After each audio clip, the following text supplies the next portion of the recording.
Hello, hello, and welcome to Dungeons Asins to the Void Keep Depths. This is your announcer, narrator, I guess co-captain, Ooze, Gelatinous Cube Janitor, here with my lovely friends, Kiwi, Lovely Bead, and Dismith, Lovely as well. Go ahead and say hello, everybody. Hello, hello, hello. Hello, Captain, here to man the stations. Sorry. Captain's log, stardate. Aw, you should have told me we were doing a bit. Sorry. Love you. It's So fine. good. But let's go ahead and get into the tavern. Hello. Welcome in, folks. Hope everyone's doing all right. Y'all having a good night. Enjoying your. It's Sunday. I thought it was Saturday for a second, but Saturday was yesterday. Brain is not working. But it's good to be back in the seat, and we got a subclass tier list to finish tonight, baby. Woohoo. We're at Let's go. We're gonna try and see if we can clear this shit up. We have only a few more subclasses left over, a few more to get through, and we'll actually be done with this beast. This was a really big undertaking. I thank you guys, thank you Kiwi and you Dismith for helping me out with this. This has been I wouldn't be able to do like half of this without you. That's okay. I thought this would be like 4. I thought we were gonna blast through this. This has been like what 8 to 9 sessions at this point. 8 to 9 sessions. There's a lot of subclasses. I didn't account for that when I first thought about this. I mean, that just means more time to hang out, talk, goof about. That's So true. I've just been having an absolute blast when I am not being an ADHD mess, forgetting that we have things to do. Sometimes that's just how it be. Like, oh, dinner's ready. Thank you. Cool. And my pizza just came out of the oven. Nice, nice. Why don't you go grab it before we start? Sounds good. I'm still on the comms. If you guys want to just chat for a bit, you're welcome to. What up, dog? How you doing? Tonight we are getting. Tonight we have a fabulous DiGiorno Supreme pizza at the moment. Delicious indeed. Sounds delicious. I'm a little bit jealous. All right. Hot, hot, hot, hot, hot, hot. Mm. Okay. Also, how did you greet your wife again? Can I hear that again? What? How did you greet your wife again? I I forget. You're something a little bit closer to the sup dude kind of a deal. I mean, me and my wife, we're pretty much we've been best friends for a long, long ass time. So it's just a matter of like we just are happy to see each other when we can. Oh, I'm not judging. I think that's absolutely adorable and cute. And Diz and I are exactly in that same zone. Hmm. Yeah, of course.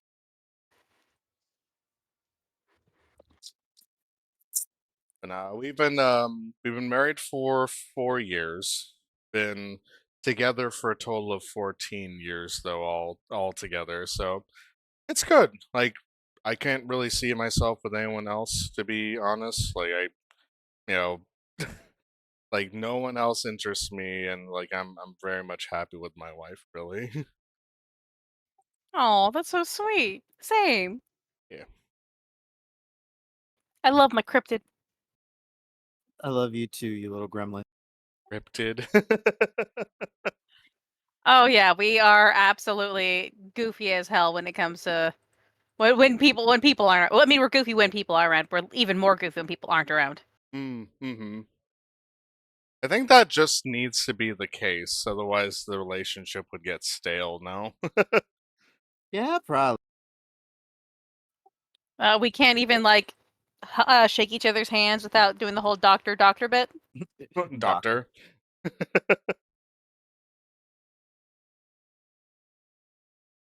Oh, So sorry. we're good. Alright, I got my pizza. I'm ready to get into this tier list. Go ahead and break it down, Kiwi and Dismuth. So last we left off, we just got through a slew of S's. We finished off the S's. And now we're actually in the T territory, starting off with the Tempest Cleric. So, Tempest Cleric. Let me ask you this. Have either of you had a Tempest Cleric in either of your campaigns that you've ran? Um, I I've experimented with the Tempest Cleric. Um, I wouldn't say that I'm the most well versed in its use, but I know a couple of cool techs with it. I know that a lot of people like to multi-class it with other things that do thunder and lightning damage, like Storm the storm Sorcerer. sorcery. So yeah, the storm sorcerer. Hmm. I could see Uh, that. 3/4 of all of my games have always involved Dismouth, so that's a hefty no.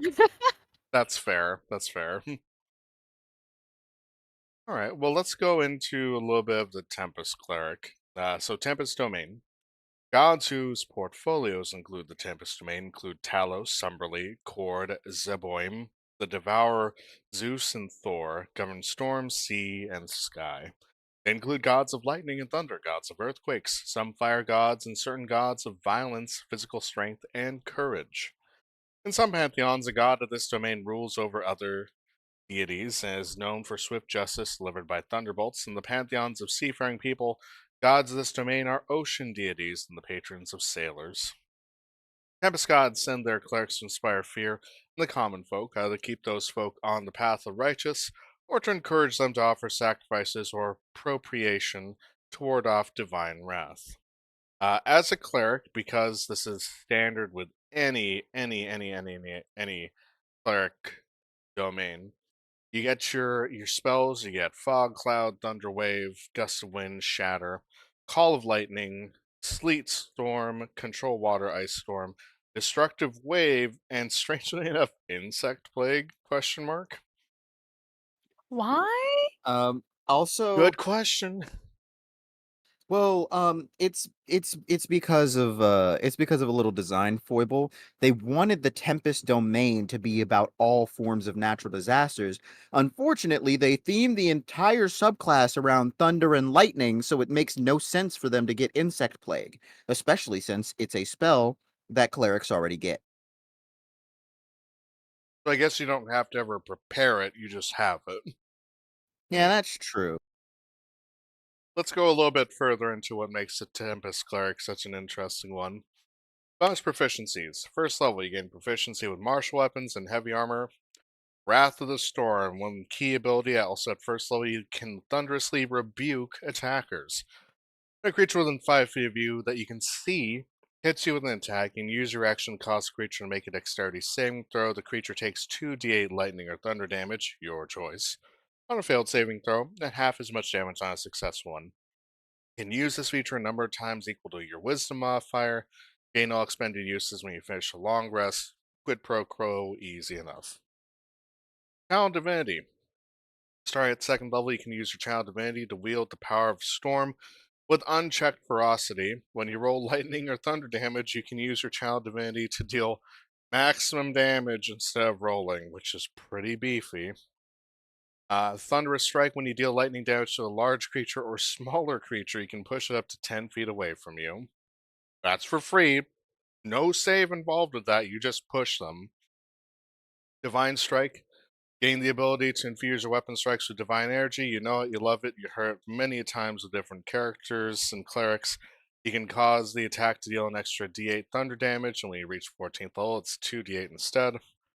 And then Stormborn, your capstone, 17th level cleric ability. You have a flying speed equal to your current walking speed whenever you are not underground or indoors. Case in point right there. Yeah. So while the flying from the Tempest domain cleric is in some like in some ways a little bit better than the flying that you get from Storm Sorcery, because the Storm Sorcery is limited to 60 feet or 30 feet if you give it to everybody in your party. Um, and this is like limited to your current walking speed. So if you have stuff that boosts your walking speed, it also boosts your fly speed. This subclass, in my opinion, is extremely asynchronous. It may be the word. Like it is a, it has no synergy with itself. Hmm. I agree. Because yeah, because like if you're looking at the spell list, you go, okay, this is a thunder and lightning mage, except for insect plague and destructive ice storm and sleet storm and well, I guess you just throw it out. Okay, well let's go to the other abilities, right? Um Wrath of the Storm is like it's okay, but it's a damage that doesn't really scale. Hmm. Um you get proficiency with martial weapons and heavy armor, which is cool and really dope, but like this doesn't seem like the type of cleric that wants to get up close, right? It seems like it wants to strike you with lightning from a distance. Yeah, exactly. Um so most people just dip 2 levels into this subclass and then go the rest Storm Sorcerer so that they can abuse the channel divinity.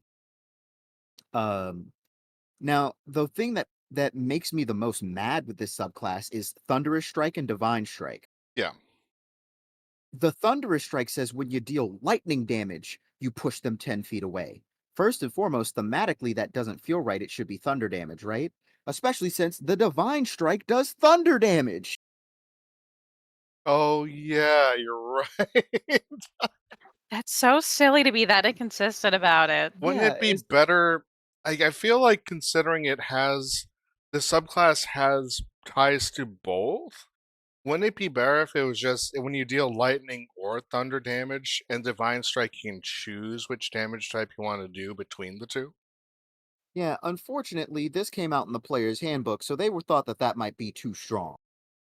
But destructive wrath specifically says when rolling lightning or thunder damage, you can deal maximum damage. Mistakes of the past. This was 14 years ago. Come on. Let it go. Live a little. Let it Like, go. that is also something that should stay in the past. Mm, Right. Um, but yeah, like it is asynchronous with itself because it says that in the front that it wants you to be a melee guy, but it makes your melee abilities not line up. And then, like, the abilities that make you a blaster guy, it's like, well, you're not actually that great at being a blaster because they only really give you a couple of thunder and lightning spells. So you're better off going into sorcerer, especially when Tasha's came out, so that you could use transmute spell to do more lightning damage. It's a splashable subclass in my opinion, but like it's not outside really of that, great for a main. yeah, it needs some reworks. Like, first of all, if you want it to be a martial class, why does this thing not have Thunderous Smite? Also a good point, considering that's not too far off. Um, Also, that Stormborn ability, it's whenever you are not underground or indoors. How subjective is that specifically? Like, at what point can you say that you're Yeah, because that's up to indoors as opposed to outdoors? yeah, because like that's really that's up to GM interpretation, which is something that you don't really want a subclass to be under. That's why nobody plays illusionist wizards. Hmm. Um, and so it's like, oh, this guy used mold earth to throw a glob of dirt above your head. And now you're falling from your flying speed because technically you're under quote ground quote.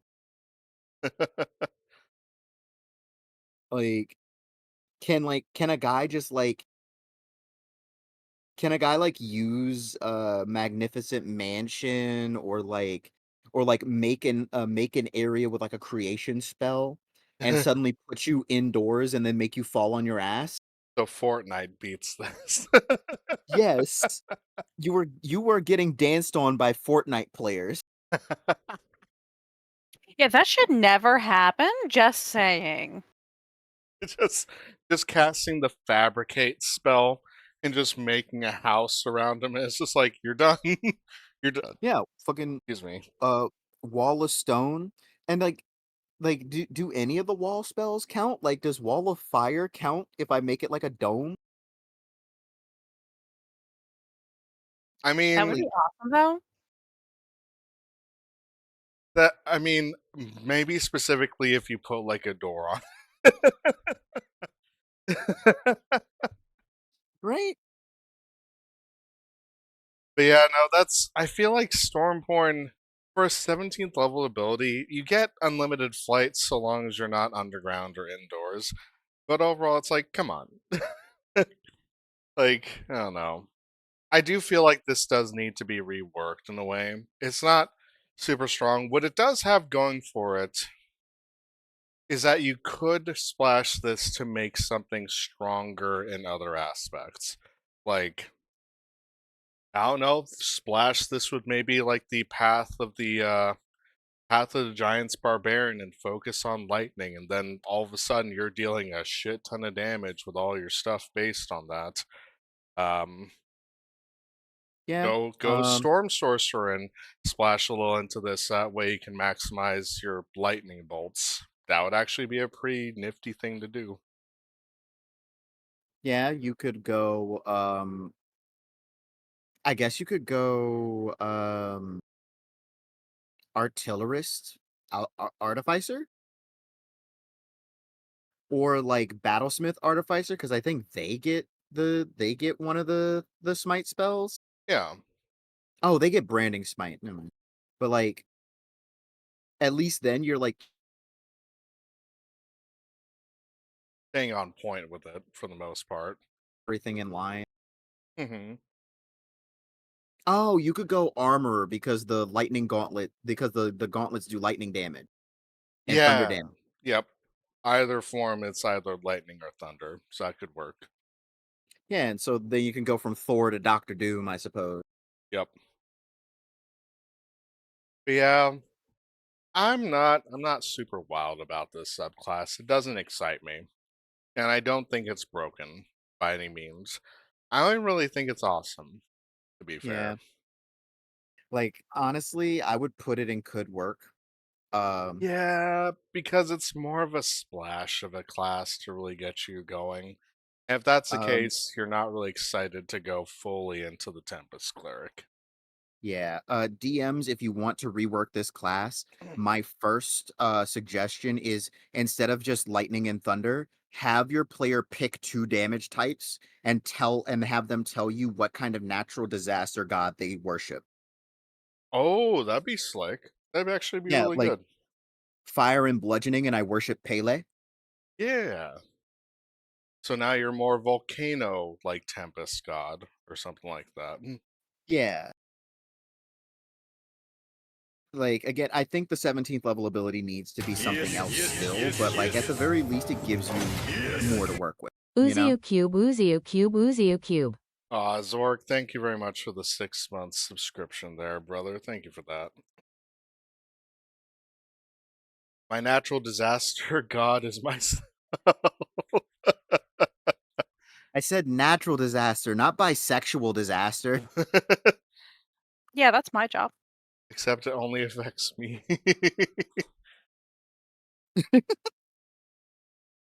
My life. Sorry, random to post, but I just realized I'm in a massive animation for a bunch of goblins, and I'm super fucking happy. Yeah. Oh, a massive animation for goblins? Yeah, just a bunch of like cute little dancing hula dancing goblins on a beach. Aw. Yeah, and just like ever basically all the goblins on Twitter are there. Sorry to interrupt. I was just so cute. I look adorable. I didn't even know that I was in there. He is very adorable, in fact. Oh, okay, I'm dying. This is so You are cute. the cutest. Oh, you hear me? I cry. I love y'all. Welcome, Zork. Kiwi and Dismith, if you're not familiar with Zork, Zork is a brother to me. He's a good friend of mine. We go way back. He's also a demon goat butler, um, who's who just recently got a new model and everything. Like it's a really sweet model because Fox's drawing actually made it. So if you're familiar with Fox's drawing, she's made models for like Victoria the Sun Eater, and also our mutual friend Laco, and quite a few others. But Zorksmile is pretty slick, and he's just been an all around just really cool guy. He actually runs our Saturday Lancer game for me, Ivy Onimura, Dampier Matt, Liam, and Ray Norvac too. So he's a really good GM and a really solid friend. Oh, that's so sweet. I think I have talked to them like once or twice. Well, Yeah, it's very nice to meet you. yeah. Zork's a good bean. Thank you very much for the subscription there, Zork. Appreciate you. But as we were talking about before, could work, I think, is reasonable for the Tempest Cleric. I don't. Where would you guys put it if you had a thought? Well, I do have multiple thoughts. One of them is in the room next to me. Hush your face hole. Oh my god. I love you. Love you live on stream. Ah. But yeah, I would put it above the Battle Rager.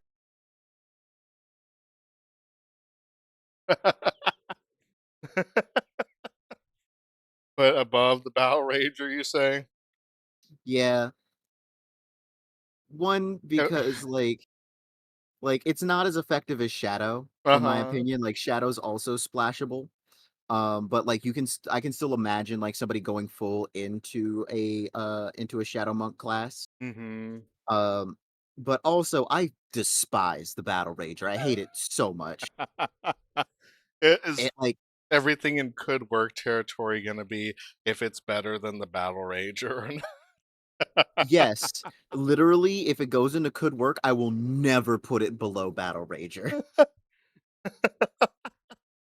You know what? That's fair. We'll have it live right above Battle Rager. What's your thoughts on this one, Kiwi, about the placement? I mean, yeah, I was gonna say that's just about where I'd put it because, like, again, a class isn't that great if you're only using it as a supplement.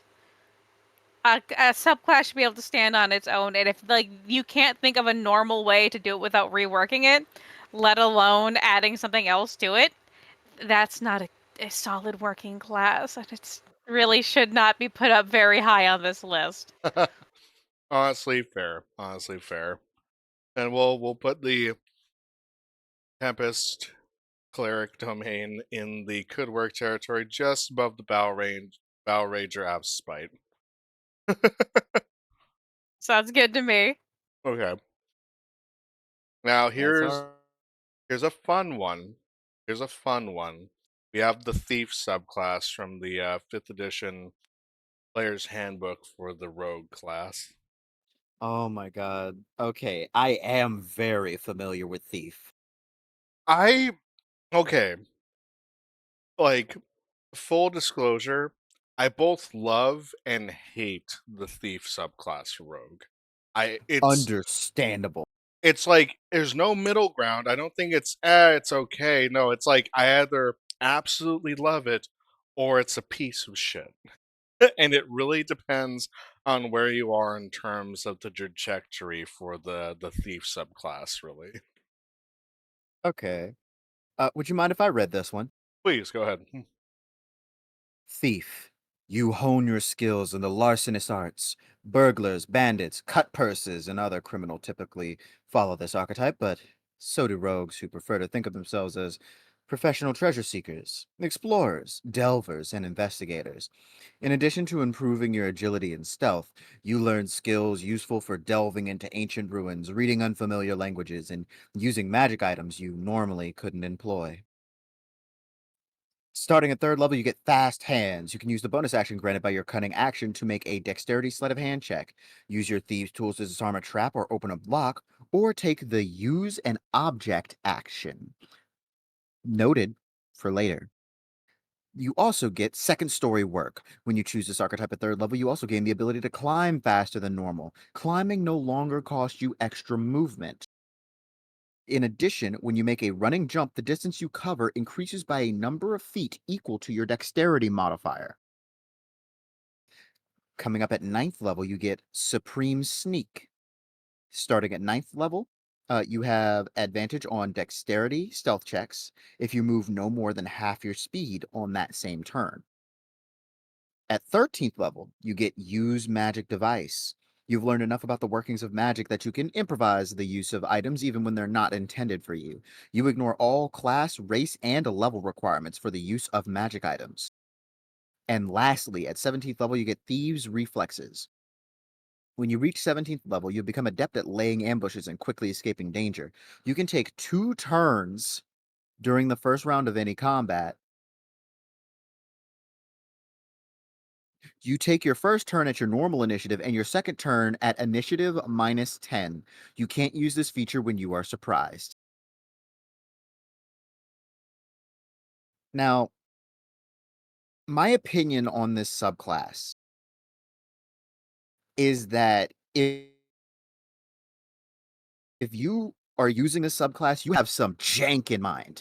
Yes. You are planning on doing some really weird stuff with it. Yes. Uh, if I Absolutely. if I may tell you about the one time I picked Thief Rogue. Mhm. So my idea was at first a centaur rogue because at third level it removes the centaur's disability of climbing, or Oh, at least the yeah. disability that it had before Morning Canaans came out. And so it was like, you mean to tell me I could go from a centaur to a goat tar and just climb up 90-degree walls as a horse, like a Skyrim horse, Centaur Rogue, and let's just go. and I could just steal from like the top story of buildings and just like look at somebody if they caught me and just be like, no one will ever believe you. Sure, blame the horse. Spider Horse does whatever Now, a spider horse does. This is now, also just what I deal with on a daily basis, by the way. I'm kidding, I love you. fuck you. But yeah, on top of that, I multi-class this with Twilight Cleric. Mhm. Um, Oh, the ability to spawn dim light, the ability to fly in dim light. Also, when you have the ability to fly in dim light, the DM that I was with at the time allowed me to put a chariot on my centaur as equipment. So that meant I could bring 2 small-sized creatures with me. Technically 3 if one was on my back. And then just fly 140 feet around like I was Santa Claus with just like little gnomes dropping explosives down below. some wild shit. Wild shit. Like again, this subclass is for jank. Yep. The ability to ignore all race, class, and level requirements on magic items is actually very useful at level 13. When most of Um, those big magic items start making themselves known. So that means yeah, you get access, you can use a robe of the Archmagi without having to be a wizard, without having to be a yeah, spell source, like a spellcaster, sorcerer, or what have you. You can use any of the items from the Dungeon Master's Guide, no problem. yeah. You can use any number of items perfectly fine. Provided that you have what it takes to make it work. Yep. You could just have a staff of power on you and then just start absorbing people's spells. Like you're a free counter spell guy now. Um, That doesn't know magic, but can that still doesn't use know it. magic. Like like again, Premier, really good. The 17th level ability to have 2 turns, amazing, especially in combination with Oh, playing You're up delaying, babe. I am? yeah. Oh, you weren't even playing at all, sorry. Oh, I'm sorry. But yeah, I'm playing up this class. Like it has good synergy. It is the opposite of the Tempest Cleric in the sense of it has great synergy with itself. The issue is that the upper limit of it is not very high. No, not at all. Like, woohoo, you're run jump item man, right? And like that's cool if you want to be run jump item man, but look at what the other rogues are doing. One of Yeah. them is doing like AoE telepathy for 8 hours, another one like for miles. One of them is like calling on the spirits of the dead to answer questions and doing sneak attack on multiple people in a round. Yep. Like the thing that this thing has is use magic device. That is and also, I guess, fast hands. Um, Yeah. Like where fast hands allows you to use objects as a bonus action, which is, don't get me wrong, that is a strong ability, especially if you're with a stickler GM, because most often a potion is an action. yeah. Um, the thing is that magic items uh apparently do not count for this. Yeah, Like rules is written, magic items do not count for the fast hands ability, which you would think that's what it was for. especially the use magic device later on. But if you want to run around as the healing rogue, get the healer's feat, grab a healer's kit, like run around healing people with a bonus action, that's dope. That's fine. You can do that. You want to throw flasks of acid in people's face or alchemist fire? That's also awesome. You can do that too. Um, I think at high levels, everything gets it's supposed to be a bit ridiculous. So the ability to have two different initiatives, Pretty like strong. yeah, like fighters get action surge, but that's just a standard action. Yep, You get a whole ass turn. yep. And if you do multi-class into fighter for 3 levels, you also get action surge, which could be kind of busted. But then you're also sacrificing some of that really big rogue juice later on. But I don't Yeah. know. I don't know. It's really good. The utility is there. Excuse me. It's got some strong abilities, but they're not as strong or as game changing as some of the rogue archetypes you've already went over. Yeah, like as by itself as a Oh, subclass, I think it's like it's okay. Where it shines is in multi-classing because you can multi-class this, like I said, with Tempest, with a Twilight Cleric, but you can also multi-class it with Echo Knight. yep. So now you have a. Not only can you be able to go through like an area and be able to attack from multiple points on the battlefield, you can also interact with a lot of different things in different areas of the battlefield as well. Yeah. My secondary use of this subclass was in what I called the richest fighter in the world. And he was a fighter with the thrown weapon fighting style Hmm.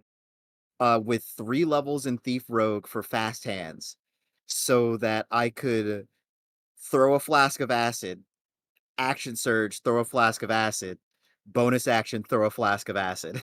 Why? Just like he really wanted that extra dice, you know? Just don't worry about it. Don't worry, it's so much more damage effective than using a sword. I could just throw items. It's fine. I have the money for it. I'm good for it. You just okay, okay. I get it. At mid level, it's kind of expensive. You just I need a small loan of 1,000 gold. Pocket Sands. Literally the pocket sign character. Yep. It's Dale Gribble, but as a D&D character. As a cryptid reindeer, yeah. I tell you what, Hank.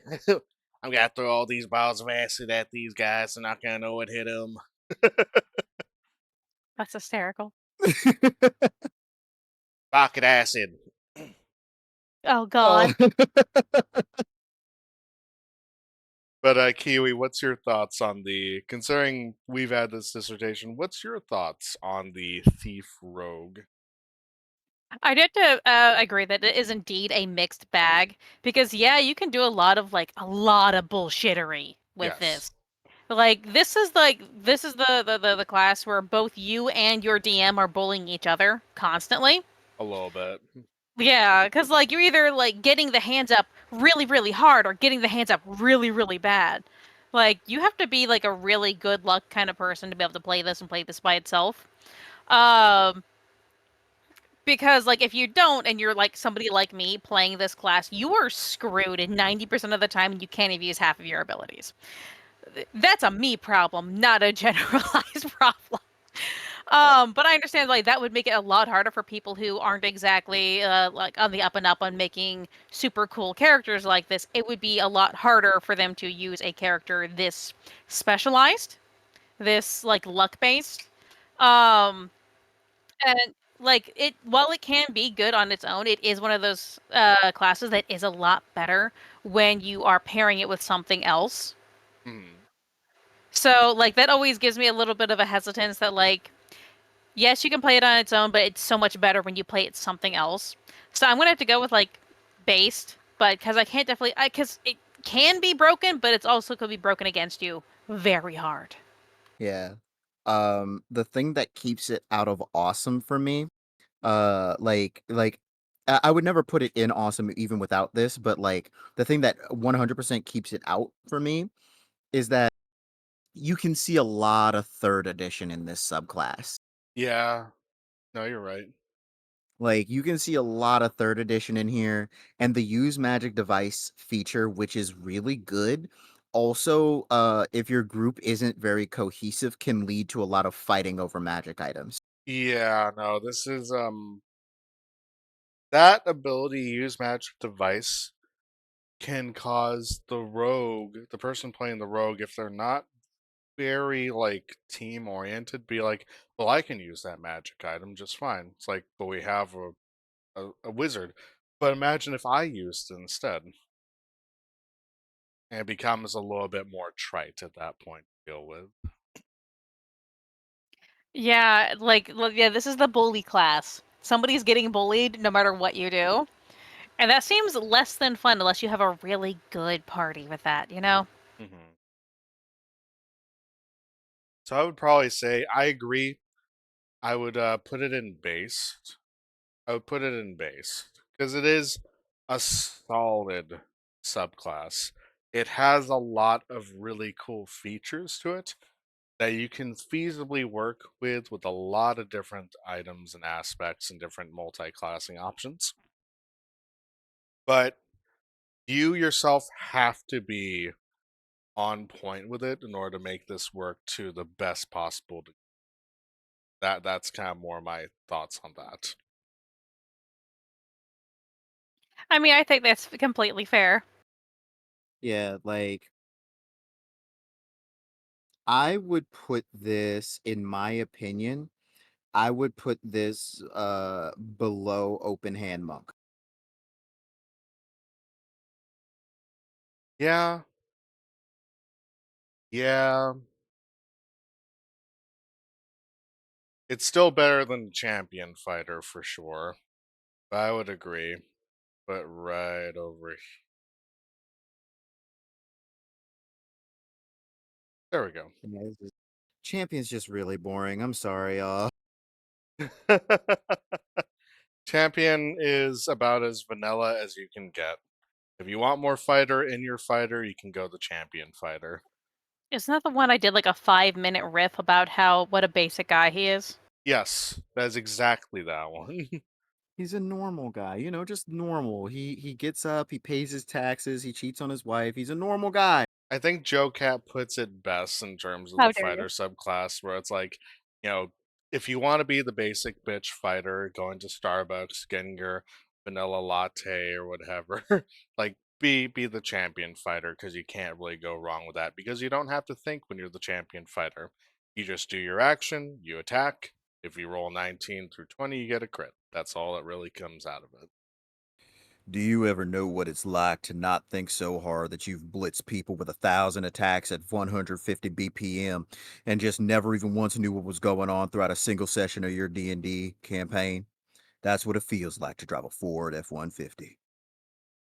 I I mean, lo- I love you so fucking much. if you can, like, the fact that you can definitely use at level 20 action surge twice and hit someone like 12 times and just fish for crits is kind of that's what champion fighters about. But yeah, it's not great. It's not great. But we have to move on because we have a few more classes to go.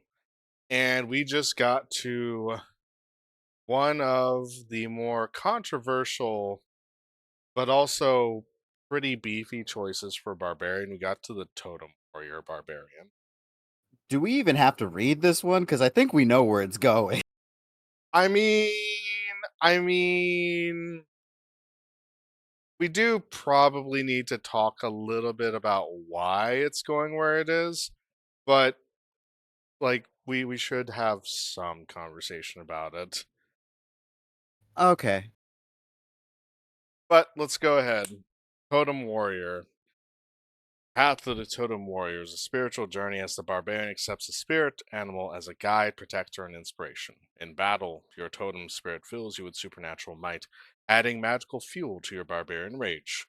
Most barbarian tribes consider a totem animal to be kin to a particular clan. In such cases, it is unusual for an individual to have more than one totem animal spirit, though exceptions exist. Spirit Seeker, yours is a path that seeks attunement with the natural world, giving you a kinship with beasts. Third level, when you adopt this path, you gain the ability to cast Beast Sense and speak with animals, spells, but only as rituals. Totally fine, rituals are free. Totem Yeah. Spirit.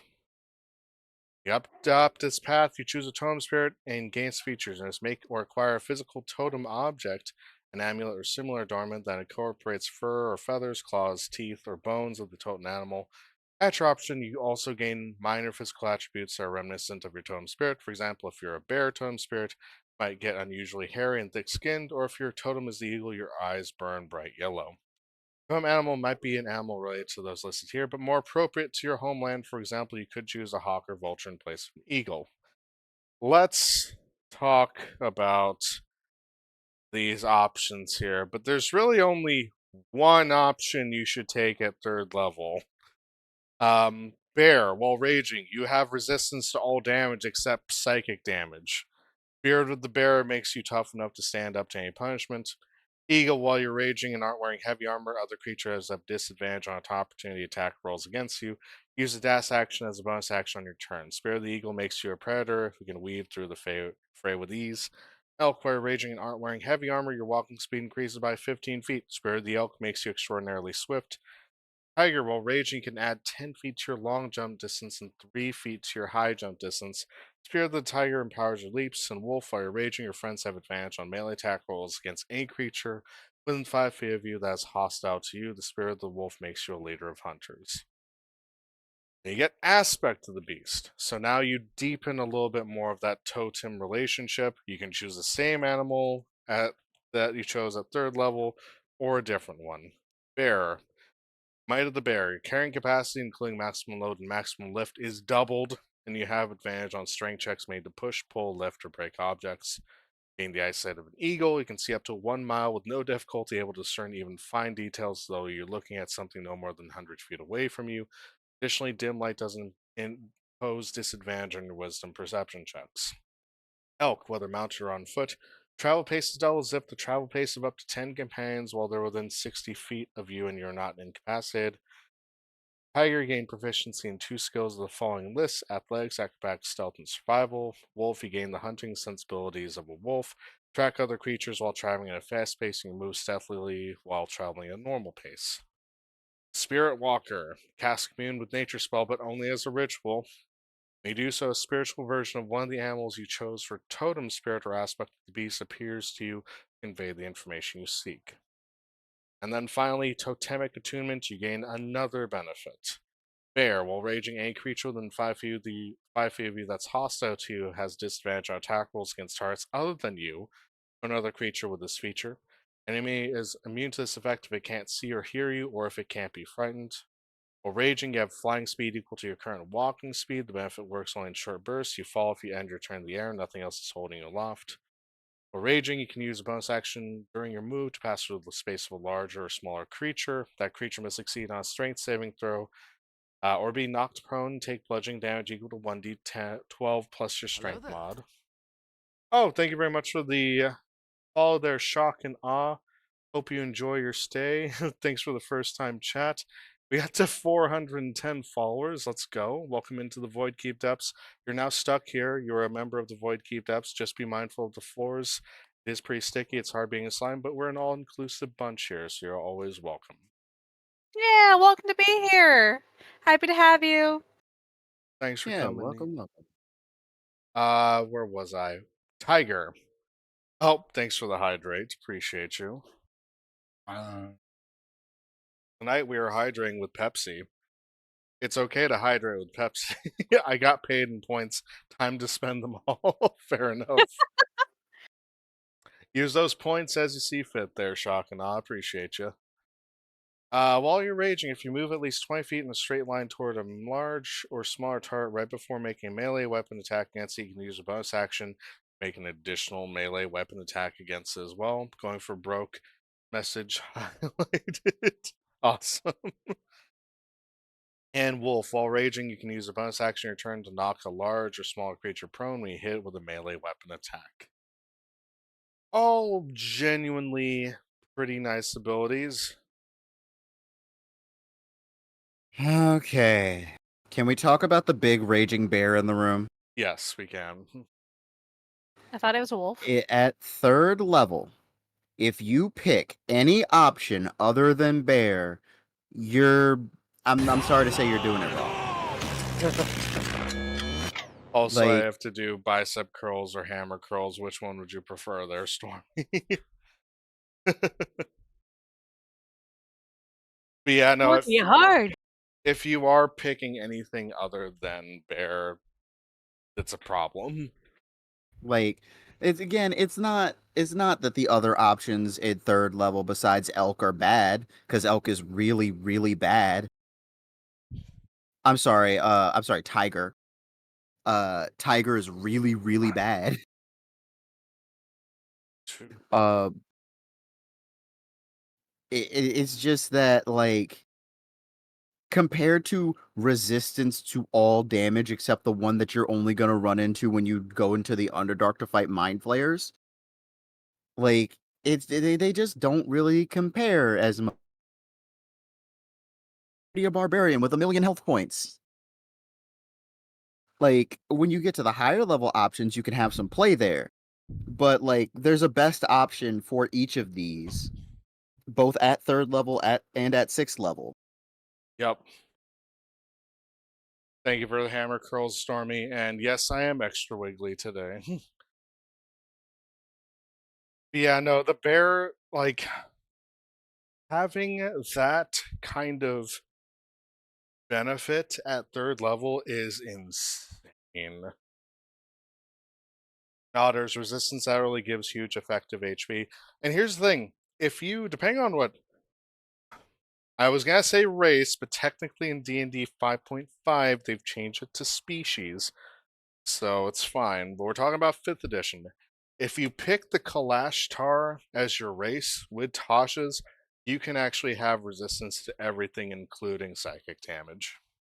Yeah, if you pick the Kalishtar, yeah, you have resistance to all psychic What I prefer if I'm going to do this is I pick the Shifter and I go Wild Hunt Shifter so that I can reckless attack and it doesn't matter. You do not get advantage to hit me. Tasha's Cauldron of Everything broke so many things in the game for min-maxers. It really did. It truly, truly, well and truly. But yeah, no, Like, it's like that ability alone makes it just a broken class in my book for barbarian. like I think that I don't think Tasha's particularly is a problem book unless you're looking at hinge cases, because there are so many things that are already broken in the base game, Yep, like this subclass. yep, like like straight up broken if you pick bear, only merely awesome if you pick literally anything else. yep, Um but yeah, if you go down to the level 6 aspects of the beast, all of these are much more reasonable things, right? yep. Like elk is really bad in this one. Uh Bear is like actually insane. Just the ability to double your carrying capacity is actually like, holy crap. yeah, it's like you're already playing something like something with large build like Goliath or Bugbear or whatever, but like now it's like super big. Yep. Um but also level 6 eagle is an amazing pick for like a spy barbarian. Yeah, being able to see like a mile away is absurd to me. So you Like you can like you can be able to see something clear as day and be able to see fine details from a mile away from you. Okay, the cool thing with Eagle is like if you combo it with the observant feat, you can read lips from a mile away. You can read lips from a mile away. Uh, because they say you can discern fine details. Yep, So like your DM can't even fiat you out of it. yep. Ad- Additionally, your dim light doesn't impose disadvantage on your wisdom perception checks. And like so that's the thing, like if you're playing lighting correctly, and you're using your dark vision, you still have disadvantage. You can just see in the darkness, you know? Yeah. Um, but like with this, it's like you don't even have that small disadvantage now. We have some comments in the chat. Free Reckless is wild but boring to play. A lot of my players found. What do your eagle eyes see? And seeing NPC shit talk you from a mile away. I've been trying so hard not to make that joke this entire time.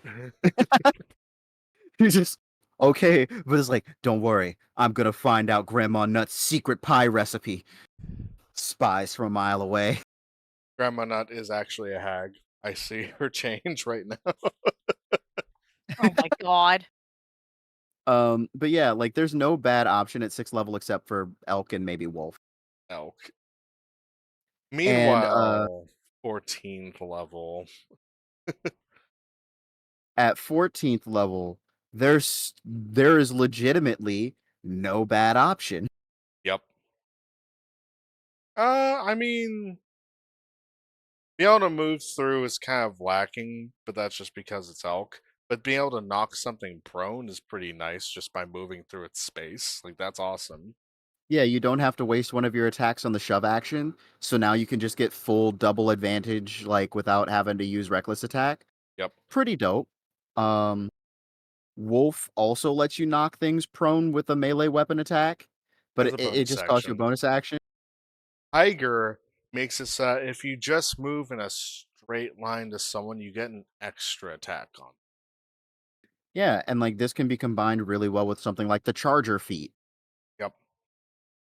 Bear gives you a taunt. Bear actually gives you a taunt. A tanking ability in Yep. my 5th edition Dungeons and Dragons. Like, I would love that. Any tank or any sort of like big meat shield kind of character loves to have that kind of ability here. Being able to It's like, fly, being able to fly. yeah, even in short bursts, being able to fly as as a martial class at high level is really important because the barbarian's biggest issue is oh wow, the enemy teleported across the entire battlefield. I'm gonna lose my rage. hmm Gotta stay in range for Sentinel. Also fair. Yeah, no, But yeah, there's no bad options here. They're all very strong, all very good abilities. And this is on top of what you're getting at level 3, which is resistance to all damage. yeah. So what do you think, Kiwi? Yeah, what do you think about this class here, Kiwi? Like, it is obviously a very flawed, like, subclass. It does have a lot of versatility to it, though. I will hand it that. How often can you switch between totems? Oh You no, don't switch, you just have them. You just yeah, these are all have it. just abilities you get. Passives. Like you pick one at each one of these little levels, and you just have it now. Yep. So at level 3, you just pick bear and you're resistant to all damage while you're raging, except for psychic damage. Okay. That's what I was confused about because I think I just missed that part. Um, so like that does like you get versatility, but it's still like lined up for you essentially on what you can and should be taking at certain levels to get a decent if not like a borderline amazing character. But that's not exactly fun, you know? Because like they're obviously very cool, they're very fun, and there's plenty of ways to change those about that have like a lot of versatility and like uh, role play and social situations and things like that. Um, Not nearly as much as others, but Barbarian doesn't exactly get versatility in most cases. You just get I yell and I punch, I and that's mean, yeah, and that's fine if that's the kind of character you want to play. I tend to value versatility, um, and like and that's fine. It's not necessarily all I prefer, and I think that like this is one of those. It could definitely have been better had they had made these a lot more even and given you a lot more ways to like go about this kind of character, you know?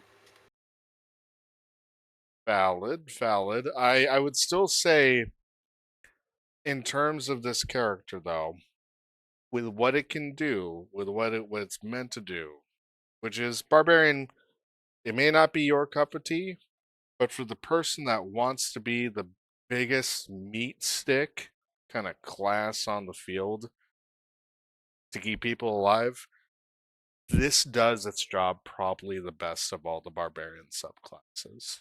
Like, bar none, save for like maybe the Path of Giants, which gives it a lot more like throwing capability, like throwing people like a frisbee. But Fucking giant impel. Oh, yep, yeah, no, just Yeah. being able to chuck someone as a bonus action, just and you're gone. The person's just gone. You monster frisbee. Yeah, exactly. But Like, yeah. yeah, I personally love the Path of the Totem Warrior Barbarian. It is one of the sickest barbarian classes, and it's pretty much the prototype and archetype that a lot of the barbarian classes are, weighed against when it comes like something that can match it, like feat and ability for feat. Yeah, Totem is super thematic for barbs. I'm 100% agreeing with you on that, shock and awe. I can only see this being straight up broken. like I 100% agree that like Totem Barbarian goes and straight up broken. And like not for any like amazing super hyper game changing ability that it does, but because you can't kill this motherfucker. You can't You kill just him. can't. Can't. And he's gonna come down on you like thunder anytime and be okay Like with it. you pick the best options from each one, and suddenly you're a guy doing a million attacks who can fly at you because he's angry. And like you can't hurt him because he has resistance to everything except this one very specific damage type, which he may or may not also be resistant to, depending on his species. Yep. Oh yeah, super broken. I've heard of tables banning it outright, banning the totem barbarian, banning the one of the more vanilla barbarian subclasses. Shame on them. I do love it. Where would we put it in straight up broken territory? T honestly, I would put it right next to Giant, Hmm. Path of the 'cause Giant. yeah, like, I would put it right next to Giant because the things above Giant are all things that do game Game changing changer abilities. stuff. Fair. Yeah, Whereas this one, it comes up to Giant because Giant is very strong. Giant is the biggest damaging barbarian subclass there is. Totem Warrior is just great on its own, though. It doesn't yeah, have to do anything game changing, it just has to be what it already is, which is indomitable. yeah. Yeah. Would you say that that would be a good place there, Kiwi? I mean, yeah, you literally can't touch the motherfucker. So, I mean, Yeah. it's pretty damn broken, you know? Yeah. Yeah. All right. So I would say I'm happy with where the Totem Warrior is. Straight up broken, just under the Giant, Barbarian, solid stuff. Okay, Bismuth, you probably have words upon this one. Transmutation Transmutation. Wizard. I do have opinions on the transmutation wizard. Hmm. If I may throw my big floppy conical hat into the ring, there are some people who, Banned for doing his job, says Zork. yep, some people believe that the school of transmutation is the best school of magic, and I would call those people fools. Hmm. Uh, would you allow me to read this? Yeah, please. I would imagine those people are also the folks that are very big Caleb Widogast fans, if anything. A lot of them really liked campaign 2. Yeah, yeah. Uh, School of Transmutation. You are a student of spells that modify energy and matter. To you, the world is not a fixed thing, but eminently mutable, and you delight in being an agent of change. You wield the raw stuff of creation and learn to alter both physical forms and mental qualities. Your magic gives you the tools to become a smith on reality's forge. Some transmuters are tinkerers and pranksters, turning people into toads and transforming copper into silver for fun and occasional profit. Others pursue their magical studies with deadly seriousness, seeking the power of the gods to make and destroy worlds. You get Transmutation Savant. Beginning when you select this school at second level, the golden time you spend a copy of Transmutation spell into your spellbook is halved. You also get Minor Alchemy. Starting at second level, when you select this tool, you can temporarily alter the physical properties of one non-magical object, changing it from one substance into another. You can perform the alchemical procedure on one object composed entirely of wood, stone, but not a gemstone, iron, copper, or silver, transforming it into a different one of those materials. For each 10 minutes you spend performing the procedure, you can transform Oh. up to 1 cubic foot of material. After or until you lose concentration, as if it were concentrating on the spell, the material reverts to its original substance. Hmm. At level 6, you get Transmuter Stone. You can spend 8 hours creating a Transmuter Stone that stores transmutation magic. You can benefit from the stone yourself or give it to another creature. A creature gains a benefit of your choice as long as the stone is in the creature's possession. When you create the stone, choose one benefit from the following options: Dark Vision out to a range of 60 feet, and increase to speed of 10 feet while the creature is unencumbered, proficiency in constitution saving throws, resistance to acid, cold, fire, lightning, or thunder damage, your choice whenever you choose this benefit. And each time you cast a transmutation spell of first level or higher, you can change the effect of your stone if the stone is in your person. If you create a new transmuter stone, the previous one ceases to function. At 10th level, you get Shape Changer. You get the Polymorph spell, if it's not there already. You can cast Polymorph without expending a spell slot. When you do, you can only target yourself and transform into a beast whose challenge rating is 1 or lower. Once you cast Polymorph this way, you can't do so again until you finish a short or long rest, though you can still cast it normally using an available spell slot. And finally, at 14th level, you get Master Transmuter. You can use your action to consume the reserve of transmutation magic stored within your transmuter stone in a single burst. When you do so, choose one of the following effects. Your transmuter stone is destroyed and cannot be remade until you finish a long rest. Major transformation. You can transmute one non-magical object, no larger than a 5-foot cube, into another non-magical object of similar size and mass of equal or lesser value. You must spend 10 minutes handling the object to transform it. Panacea. You remove all curses, diseases, and poisons affecting a creature that you touch with a transmuter stone. The creature also regains all of its hit points. Restore Life. You cast the Raise Dead spell on a creature you touch with a transmuter stone without expending a spell slot or needing to have the spell in your spellbook. Uh-huh. Restore Youth. You touch the transmuter stone to a willing creature, and that creature's apparent age is reduced by 3d10 years to a minimum of 13. This effect doesn't extend the creature's lifespan. Uh huh. Now, I have to say to you, and I'm saying this as someone who adores the different types of wizards, why can't I hold all this mid?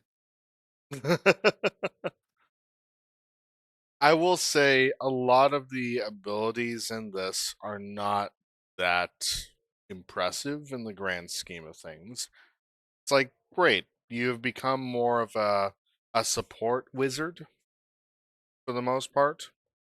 You're still a wizard, but some of these abilities aren't as impressive as some of the other subclasses are, like for sure. It does give you the ability to heal. A big heal like that can be very helpful once per long rest. Being able to restore life to someone, also pretty good, but for the most part, it's not fantastic, and it seems like it's a lot of work for what is something that could be remedied with another spell. Okay, like my issue with the transmutation wizard is all of its abilities are very clunky and conditional. Yes. My like the second level ability is the ability that all wizards are going to be using the most. Like if you compare minor alchemy to blade song or minor conjuration or portent or any of the good wizard subclasses, right? Yeah. This feels really lackluster because you have to be standing there for multiple minutes to just like transform it into a different substance. And it Like, doesn't stay that way either. and like sometimes you don't need it to stay that way, but like for multiple minutes to get 1 cubic foot, but so like the ability to make like a peephole, right? That's 10 minutes. When I could do that as a fighter with a single punch that takes 6 seconds. Yep. Um, like like I sit there to make a 5 foot or like 10 foot hole in a wall, right? Because I want to change this from stone to wood so that my barbarian has an easier time knocking it down. That's me standing there for 30 minutes. Yep. No, I'm sorry. That's me standing there for 2 hours.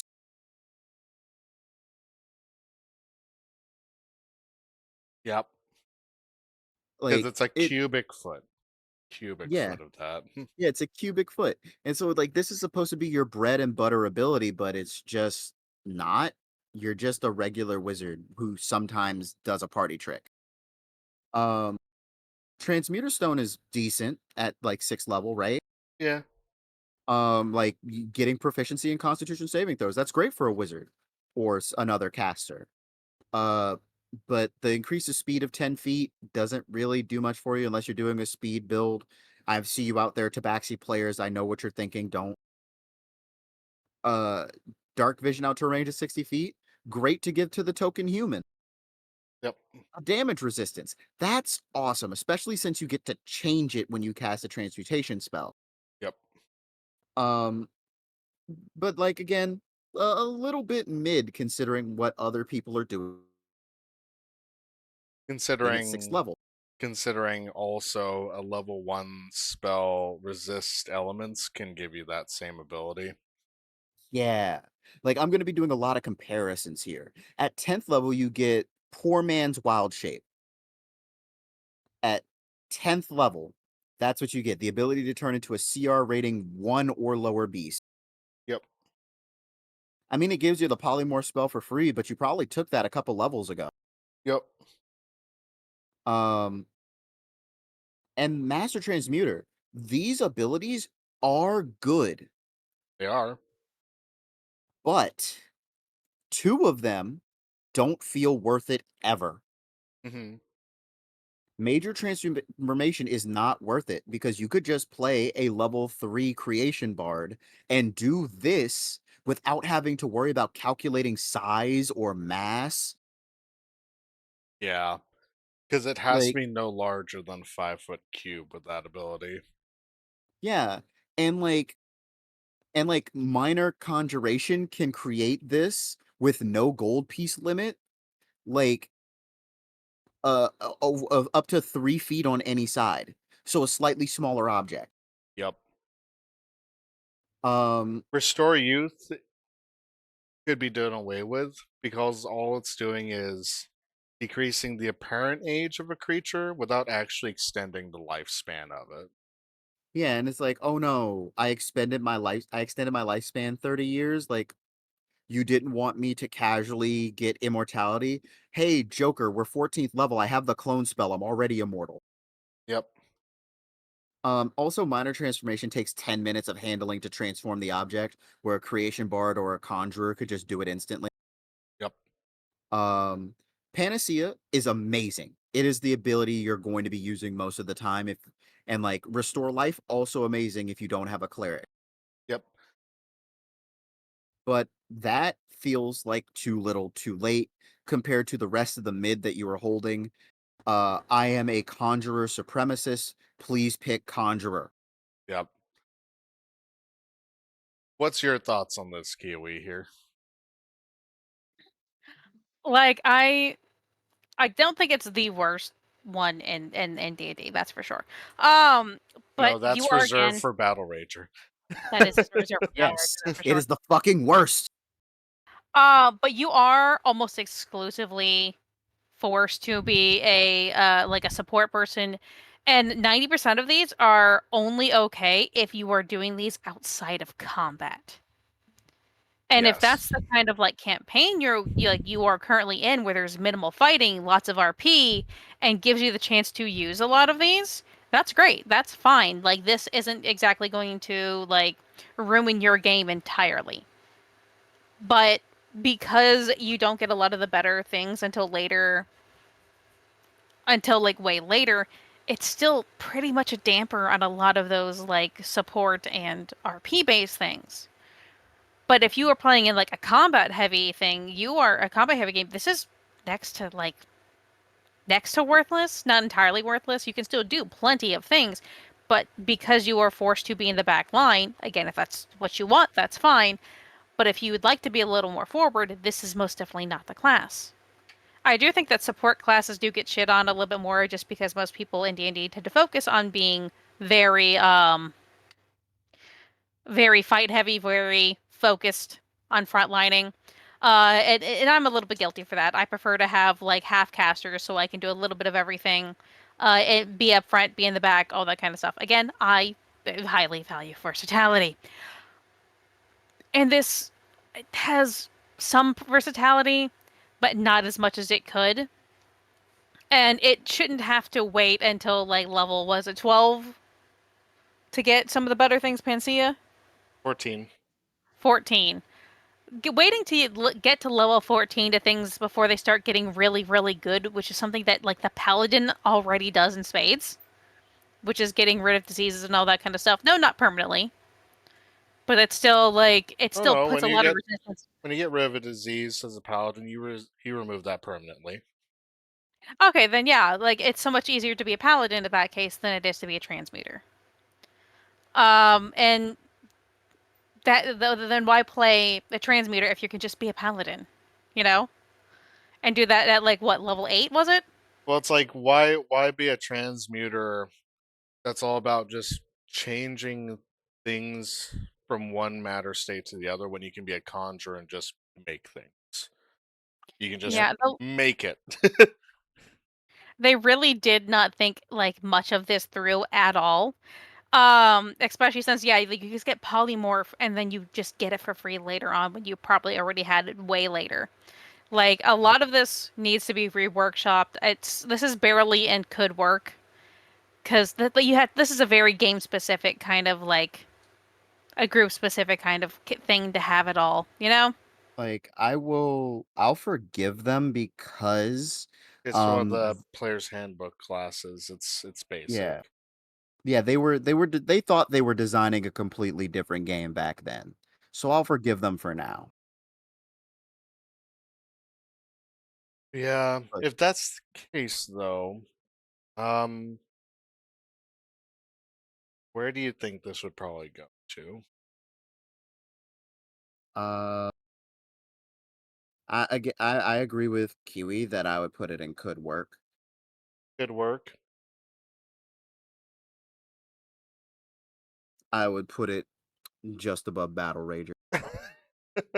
I love you.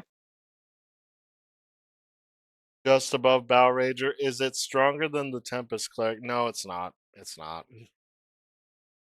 Yeah, just like like the to me the transmutation wizard is the standing and waiting in line at the DMV of wizards. Not Well, the DMV of wizards. because it's Yeah, waiting to do a lot of the abilities. Like he gets from a yeah, class rather than just casting a spell and be done with it. yeah. Like okay, let me compare a high level transmuter to a high level conjurer, right? A high level transmuter is still waiting to use his abilities because his abilities say to wait. A conjurer is limited by the amount of actions they have. So if we're let's say both wizards are using simulacrum Yeah. and they're just down to their class abilities. Welcome in, Night Guy. Hope you're having a good night. Hello, Hello. night guy. My favorite master of youth. Uh, but yeah, What a nerd. if you compare a high level transmuter to a high level conjurer, let's say they both have simulacrum up and they're only using their class abilities. Yeah. Uh, w- a high level transmuter is still waiting there for an hour to change one thing into another thing. Uh, to make like a doorway for people to walk through. And a conjurer has created a stick of dynamite with one simulacrum and then used catapult to fire it with the main wizard. Yep. Yeah, and we're ranking the subclasses for 5th edition Dungeons and Dragons. All of them. We've gone through this through 9 sessions so far, and I'm thinking this is actually close to, if not the last one. We still got like 12 more to go through. We do. Oh god, not even like way more than that. That's No, no, like no, no, no, no, 18. no, nope, nope. We have only a few.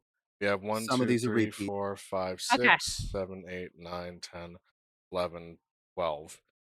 We have 12 legit ones that we have to get through. Okay, okay, Rogue okay. better be S tier. Well, a lot of rogue classes are S tier. Well, one rogue in specific is super S tier, Yeah. but a lot of them have broken into A tier. Yes, that is very true. But yeah, no, the conjuration wizard is what the transmutation wizard would aspire to be. Yeah. Yeah. I love conjuration wizards so much. If you're playing a god, which you are if you're playing a wizard, you just have to make stuff. That's all you gotta do. You appoint someone to be your champion, you just make stuff to be able to help them out. That's all you have to do as a wizard. Um, but let's go ahead. Oh, we are rated. Hey! We have Garrett Kane. Welcome in, brother. How you been? Oh goodness, it's been a little while. How have you been there, dude? You guys Ooh. could give some follows over to my bud Garrett. Garrett is a variety streamer. Good. I saw D&D and went, I need. Well, it's good to see you there, dude. It's good to have you in. What were you doing? What were you playing? Welcome in, Raiders. What were you all doing as far as your stream today? If you guys aren't familiar with Garrett Kane, Garrett is an aspiring VTuber. Uh, plays quite a few different video games, from your standard like Rip Out to Wolfenstein, Earth Defense Force 6, Helldivers, Deep Rock Galactic, Monster Rise, and Divinity Original Sin 2, which is a favorite of mine from Larian Studios. We were playing a horror gun game called Rip Out, which is super cool. Oh, okay. Yeah, I see that one popping in here.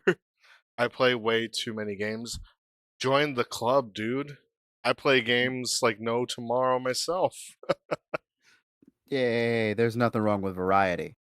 Variety is the spice of life, as they say. Yeah, we're actually doing a little bit of a 5e tier list in terms of the subclasses, which we've been doing for quite a while. I'm joined here today by my friend Kiwi Lovelybeat and also our darling partner Dismith Lovely, and we're ranking all the 5e subclasses in terms of the most broken to the least, or the ones that absolutely need to be deleted. Also, very Oh important, wow! Oh where's whoa! your armor artificer on your list? Uh, Straight up broken. S tier. yeah. I mean, being able to be Tony Stark as far as like, you know, being like the artificer, it's broken. I love I love the armor artificer, mind you. High Okay. level artificers seem to be the only like high level artificers and high level wizards seem to be the only classes that seem to be able to tell the DM what to do. Hmm. Yep, that's correct. That's correct. Also, high level artificers can just be Santa Claus and give their party members magic items. Can't really do that with other classes. Yeah. Yeah. Yeah. I remember playing a level 3 armor artificer and having this was during the Rime of the Frost Maiden campaign. I played the armor and I pretty much surprised my other party members with the unlimited crossbow and one of the blasting wands as well. And they were very happy about that. Hell yeah. But So yeah, we have just put in the transmutation wizard into could work territory because let's face it, it's not that amazing. Gaylord uh gonna have a shower. Fair enough. Hey, thanks very much for raiding in. I do appreciate you sharing your community. If you guys in the chat could just give Kiwi some follows though, that'd be very much appreciated. She's being and a really, Oh, really thank awesome you. goblin VTuber, someone I look up to. If you can give her some follows, they mean a lot to me there. Mean a lot to me. yeah. Honey, you are so sweet and so adorable. How dare you? Absolutely the best. Right. Speaking of my beloved, they run an amazing D&D game on Mondays at around 5 p.m. Central, Yeah. called Lands of Plenty, of which I am a player. I play Anchor, the Bugbear Artificer. We have a lot of fun over there with our ADHD adventurers, our neurodivergent dungeon delvers. It's a lot of fun. Please check us out if you have the chance. Hell yeah. I love you all. Thank you. Worries. Aw. But enjoy that lurk and definitely enjoy that shower. You've earned it. Don't need to be a stinky gamer in here. In But fact, we invoke Smash tournament rules. You have to have showered, or I will spray you with Febreze. no, no. Well, I mean, just good hygiene in general is the better part of Valor. Don't be the people in Smash tournaments, or God forbid, the people that hang out at Game Empire or the game stores that don't shower for Magic the Gathering games. Do not do that. Bro, do Put this not lotion try on the and skin again, or else it gets the hose again. Yep. bro, I swear you better not try and force me to shake your hand in Yu-Gi-Oh. Nah, nah, nah, nah, nah, nah, nah. But we do have another subclass to go through. We have the Trickery Domain Cleric, also made popular by Critical Role Campaign 2. Um, Yeah. okay, real talk. I do like the Trickery Domain Cleric, but it's not the greatest. Especially considering if you just look one spot down the line, you have one of the best clerics right around the corner. We'll talk about that in a Yeah. moment. So, cleric, trickery domain, gods of trickery such as Timura, Sheba, Olidamara, the Traveler, Garl Glittergold, and Loki are mischief makers and instigators who stand as a constant challenge to the accepted order among both gods and mortals. They're patrons of thieves, scoundrels, gamblers, rebels, and liberators. The clerics are a disruptive force in the world, puncturing pride, mocking tyrants, stealing from the rich, freeing captives, and flouting hollow traditions. They prefer subterfuge, pranks, deception, and theft rather than direct confrontation. As a trickery domain cleric, you get the following spells: Charm Person, Sky Self, Mirror Image, Pass Out Trace, Link, Dispel Magic, Dimension Door, Polymorph, Dominate Person, and Modify Memory. Blessing of the Trickster. When you choose this domain at first level, you can use your action to touch a willing creature other than yourself and give it advantage on dexterity stealth checks.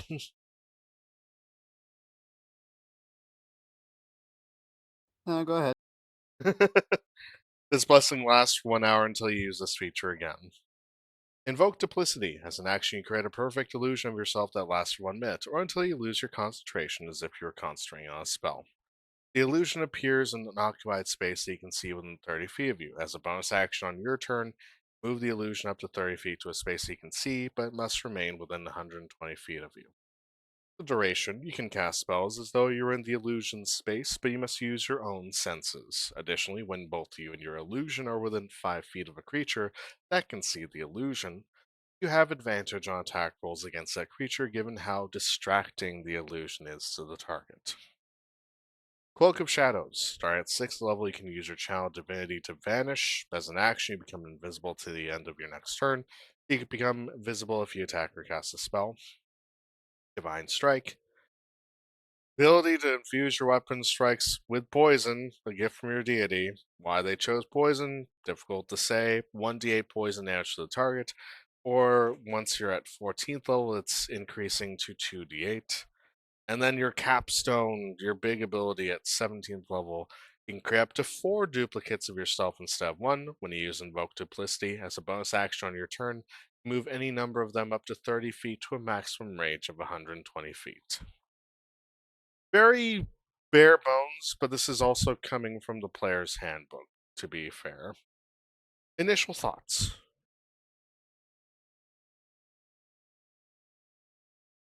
Um, I I'll admit I was biased against the trickery cleric for a very long time. Like I saw why people have fun with it, but I also looked at it and went, "Man, this class don't do much."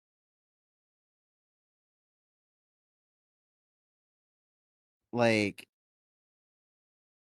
I was obsessed with the channel divinity not actually existing. Like you just cast spells from its position. But like I can see why people like it. Yeah, I just think that if you want to make a stealth-based cleric, the Twilight cleric's way better. yeah, I would say so. It's got some nice abilities. Invoke Duplicity is a great ability, and the fact that you can use it with 4 duplicates of yourself at a later level is kind of cool and really strong. But there's not really a whole lot going for it. The Blessing of the Trickster only affects other people, it does not affect you, for one thing. So while you are a trickster cleric, you can't use Blessing of the Trickster on yourself. Also, the channel divinity cloak of shadows uses a use of your channel divinity, like it's a 6th level ability that uses your channel divinity. So you get one or the other for a very long time. Yep. Poison damage is also not the best damage to do in the game. There's a lot of high level monsters that resist it. That will resist it. Not really much you can do about that. But yeah. Oh, Yeah. Eh. one more thing. If they hmm really wanted us to be able to turn invisible as a trickster cleric, why not just give us invisibility as a spell? Yeah, you don't even get that. You don't get that. You get mirror image, you get blink. You can modify someone's memory to make you think that you weren't there in the first place. But you don't actually get invisibility as a spell here. Yeah, like I feel like they were aiming to build a trickster cleric, but they just missed the mark in some aspect. Yeah. What about your thoughts on this, Kiwi? To me, it's kind of like a lesser version of Arcane Trickster, because it's trying really, really hard to be a rogue, but like with way more magical abilities. But you can achieve this and achieve this in a better way as an Arcane Trickster. And like, granted, yeah, you do get more magical abilities, which gives you a lot more versatility. Um, if you're trying to be stealthy, there's not really good reason to be playing this. If you're trying to play this character and not be necessarily 100% stealthy and still be a magic caster and all that kind of fun stuff, that's great. Hmm.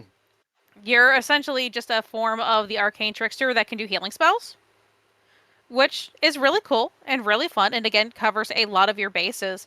But the payoff is not nearly as good as it would to be have just been a different kind of cleric or just be an arcane trickster. Yeah, like the Twilight Cleric. Yeah, again, the Twilight cleric is a lot better.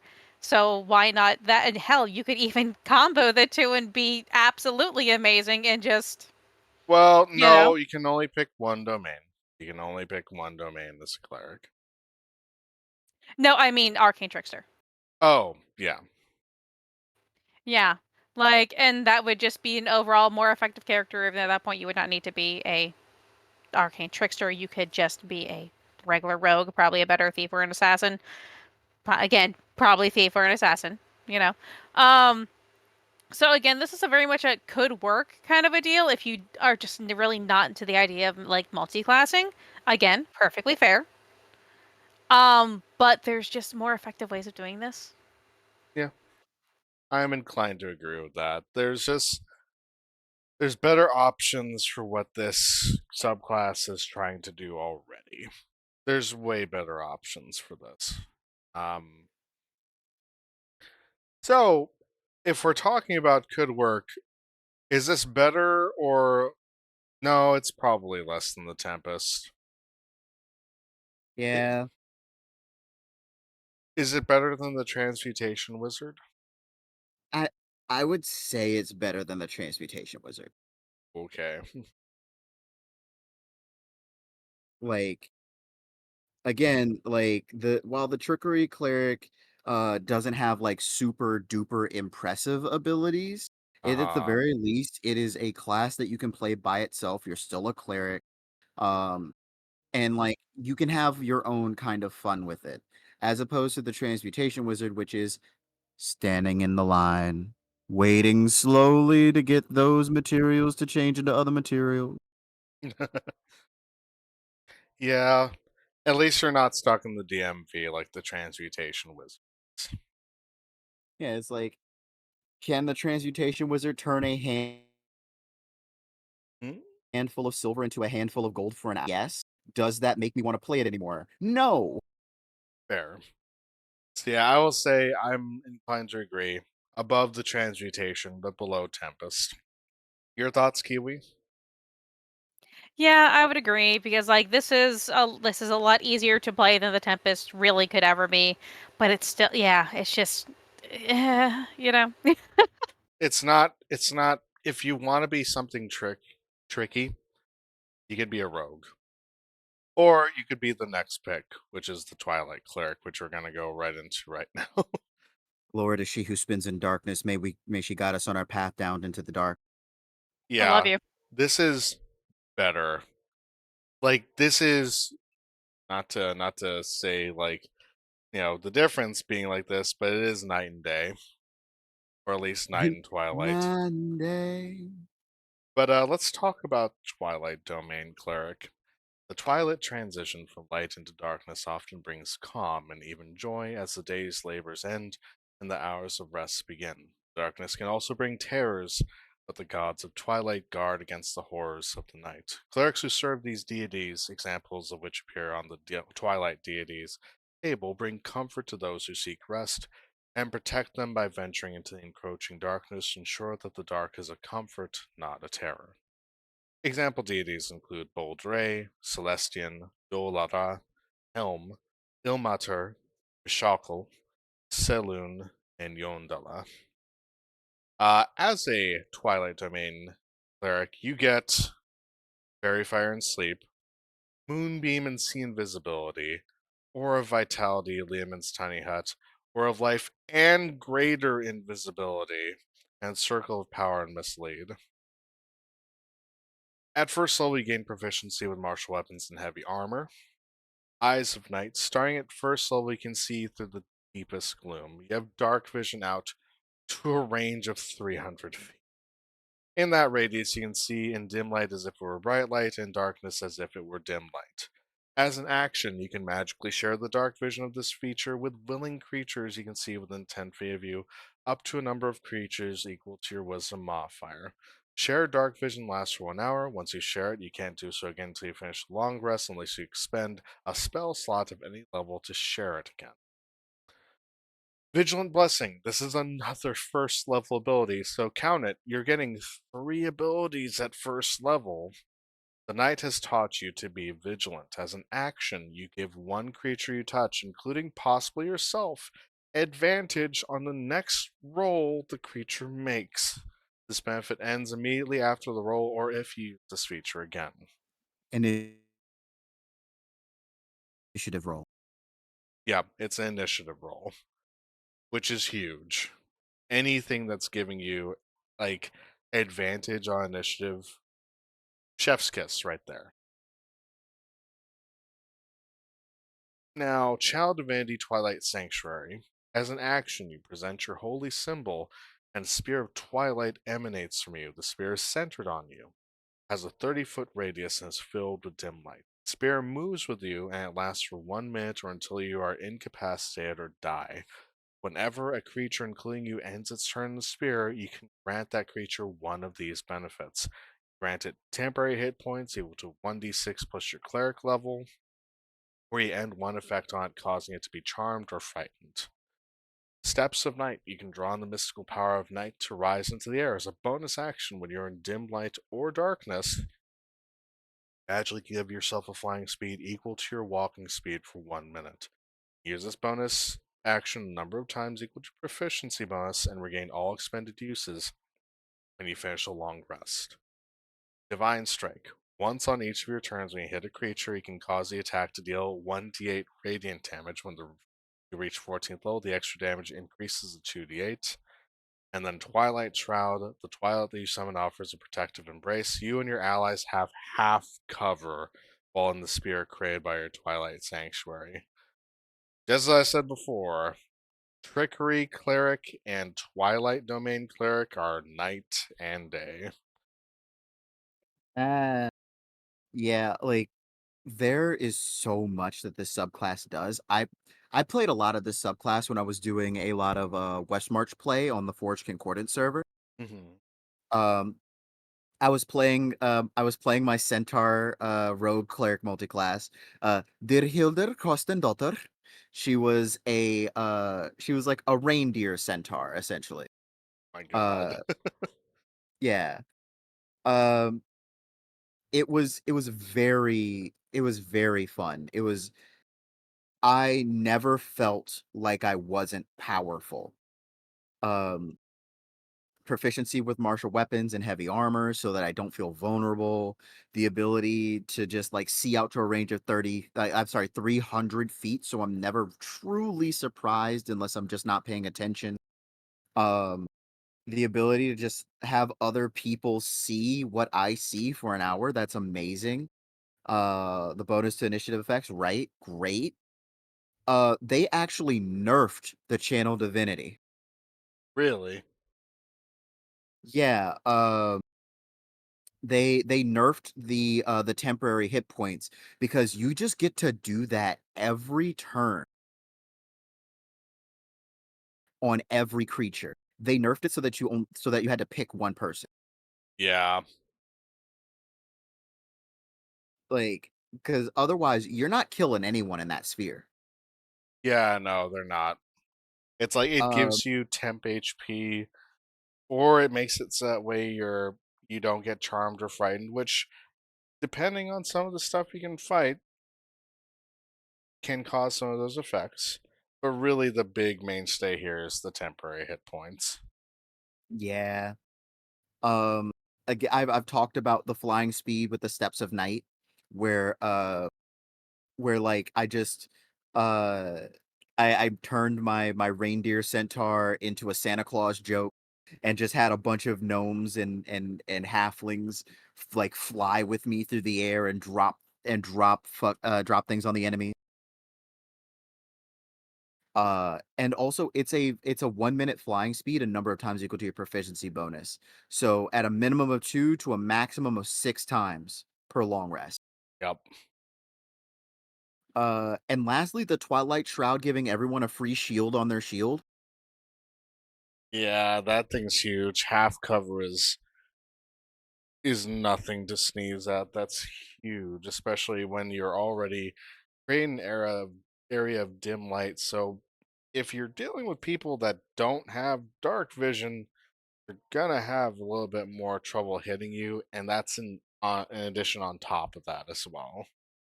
Yeah, like this is another thing that can go on to the total 38 AC build and make Yeah. it 40 now.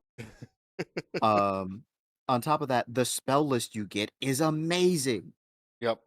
Lots of healing, which some of it you already get as a cleric.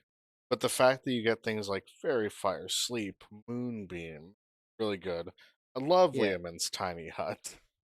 I would like to say Circle of Power is a look down on spell because most clerics don't get to 5th level spells, but the ability to just give people advantage on saving throws and other magical effects, it says. So not just on against spells, but against spells and other magical effects like Dragon's Fire. Yep. Huge ability. And it also gives you the equivalent of magical evasion. So it doesn't have to be a deck save. If you fail the saving throw, you take half damage. And if you pass, you take no damage. Amazing stuff. Yep. Kiwi, what's your take on this one here? Uh, I think this one again gives you such versatility because this is a very like front loaded and back loaded like Yeah. class. You can be as stealthy as you want. There's a lot of like good help with like role playing. There's a lot of good help with the actual attacks. You can be supportive if you want. Um, it gives you a lot of like it makes you really hard to hit. It makes you really easy to stealth. It gives you a lot of good fun attacks to be able to hit people with. And like overall, it's just a really good fun class with very few flaws. Yeah. Turn the beat back. What up, Agent Ness, and hope you're having a good night there. We'll go ahead Turn up the and beat. refresh that song. Like, but yeah, I always called this subclass like the rogue's best friend Yeah. because oh my god, like just give the rogue advantage on initiative. Let that assassin shine, bro. Yeah. Also, it's good to see Ines. We're hanging out with Kiwi Lovely Bead and Dismith Lovely, and we're doing some more 5e subclass rankings and tier listing here. We're almost done. We're almost done with this. Almost. Almost. Also, hello. Also, thank you very much for the posture check, Duality Disorder. Appreciate you. Oh my god. Oh, I needed that. I've been on my feet for the last 8 hours. Ugh. Yeah, no, this is like you are right. This is the rogue's best friend. Vigilant Blessing alone is crazy. Advantage on the next initiative roll the creature makes is crazy. And you can keep casting it, or you can keep using that. It doesn't require any sort of like resource. You can just touch someone and give this to them before they make an initiative roll. You can only do it for Like one person, but still. like My ideal stealth-based party is a Twilight Cleric, a Whispers Bard, any form of rogue, any form of druid, and a Gloomstalker Ranger. Yep. That is a party that's not going to be caught very often, and will Like, always get the drop on someone just as well. And if you're looking to be mischievous, this is a much more fun way to do it than, you know, a Trickery. trickery domain. Yeah. Yeah. Yeah. I don't want to just like shit on the trickery domain, but these are pretty big shoes to fill, like when you really get down to it. Oh no, absolutely, 100% agree. Yeah. I will continue to shit on the Trickery Cleric. You don't gotta stop. Fair. But let's go ahead and give some praise where it's due in terms of the Twilight domain. Where in Broken are we putting it? Uh, Twilight Cleric is the only subclass that I have ever played besides Rune Knight that has ever been nerfed in like public D&D play. Like like Really? the yeah, in all of the West March servers that I've ever been in any of the like game stores that I've DM'd at for pay, those are the only two that have ever been nerfed. That's Like hilarious. like I would put it over the Order of Scribes Wizard. Really? Just under Moon and Shepherd Druid, probably? Yeah. Yeah. You know what? I'm inclined to agree. It is ridiculously strong. This is also another cleric class that is, or subclass that is, like just on the verge of getting up to there with the peace cleric right there. This is like Twilight's looking at Peace Kirk like, I see you. I Yep. see you up there. I'm on your heels. You can't see me, but you totally see me. Crap. Yeah. Ricky, No. can I catch you? Peace. Can I catch you, Ricky? Catch you. Ricky. But no, peace cleric. There's a reason why peace is beyond straight up broken. That's a subtype that needs to be balanced. Like it absolutely needs to be balanced in some way or nerfed because it is that strong. Um, yeah, I'm happy with that. Kiwi, what are your thoughts? Do you think it fits over here in the straight up broken territory where it should be? I'm definitely inclined to agree that believe it belongs in straight up broken. I think it belongs a little bit lower, but that's just my personal opinion. Hmm. I think like it is a pretty infallible class. There's not many weaknesses to it. There's not many people that can hit it. It can hit just about everybody else. But I think there are several more here that are a little more like are even less fallible than this one. Like what in You know, particular would you say? I mean, to me, putting it above like chronoturgy is like a little bit of a sin because that guy that could just delete time is like pretty OP. I think with the Chronergy one, what makes that one kind of busted is the moat ability. Being able to like store a spell and a moat that anyone can use is pretty crazy. But Twilight makes it so that way it helps Yeah. the Let rogue. the fighter concentrate on their own haste spell. Yeah. But the Twilight one, I'm the Order of Scribes is great because it does give you extra ability to create like scrolls and be able to make use of them. You know, gives you a lot more versatility with changing some of those spell typings, other things of that sort. Twilight just makes your party unkillable. Whereas the Moon Druid is unkillable just by virtue of itself. Hey, hun, you know when we watched Kuroko no Basket? I hate you. And like at the end, we realized that the true being in the zone was teamwork. I will fist fight you. I love you so much. This subclass is just being in the zone. Yep. Okay, parking lot, you and me right now. Let's go. Let's go. Man, I don't like the parking lot. There are broken glass over there. Would you throw down with God in the middle of a Denny's parking lot at 3 in the morning? Instantly. I have so many grievances with that motherfucker.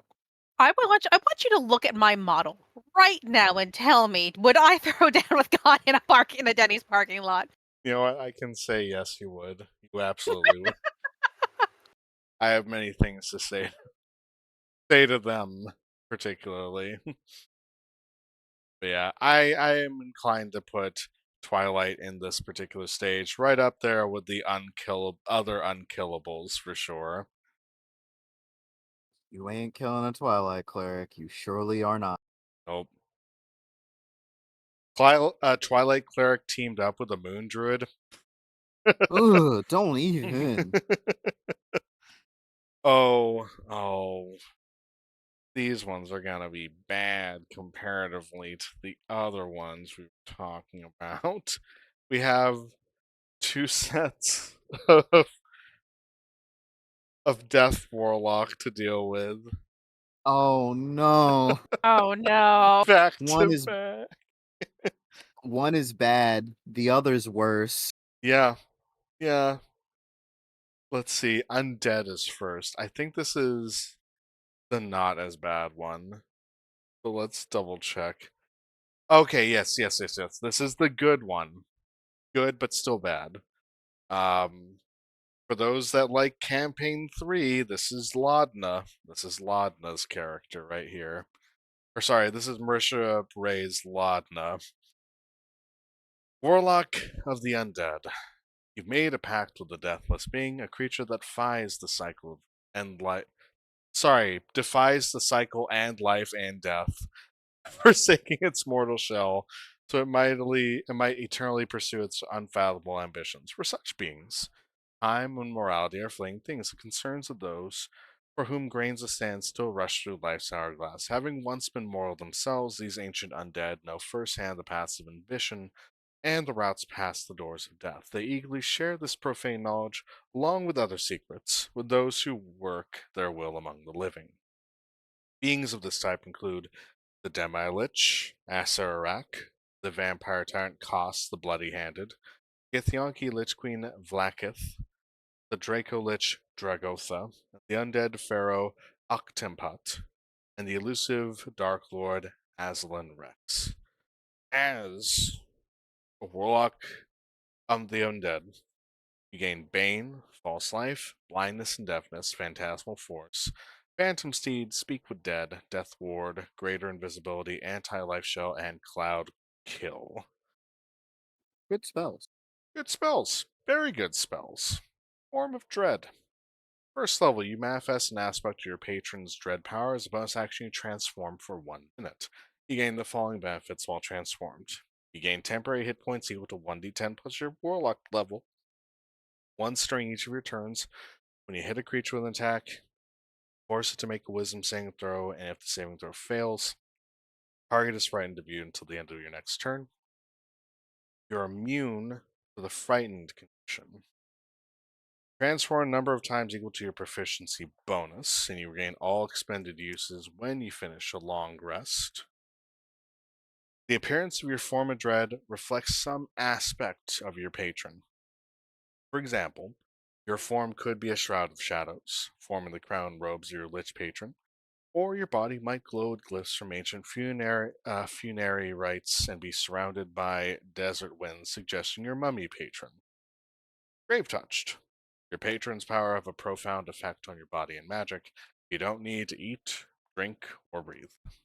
In addition, once during each of your turns, a hit creature with an attack and roll damage against the creature, you can replace the damage type with necrotic damage. While using your form of dread, roll 1 additional damage die when deterring the necrotic damage the target takes. Necrotic Husk, your connection on death and necrotic energy now saturates your body. You have resistance to necrotic damage, and if you're transformed using your form of dread, you instead become immune to necrotic damage. Damage immunity is really nice. In addition, when you're reduced to 0 hit points, you can use your reaction to drop to 1 hit point instead and cause your body to erupt with deathly energy. Each creature of your choice that is within 30 feet of you takes necrotic damage equal to 2d10 plus your warlock level. You then gain 1 level of exhaustion. Once you use this reaction, you can't do so until you finish 1d4 long rests. Spirit Projection. 14th level, your spirit can become untethered from your physical form. Action, you can project your spirit from your body. The body you leave behind is unconscious and in a state of suspended animation. Your spirit resembles your moral form in almost every way, replicating game statistics but not your possessions. Any damage or other effect that apply to your spirit or physical body affects the other. Your spirit can remain outside your body for up to 1 hour until your concentration is broken, as if concentrating on a spell. When your projection ends, your spirit returns to your body, or your body magically teleports to your spirit's space, your choice.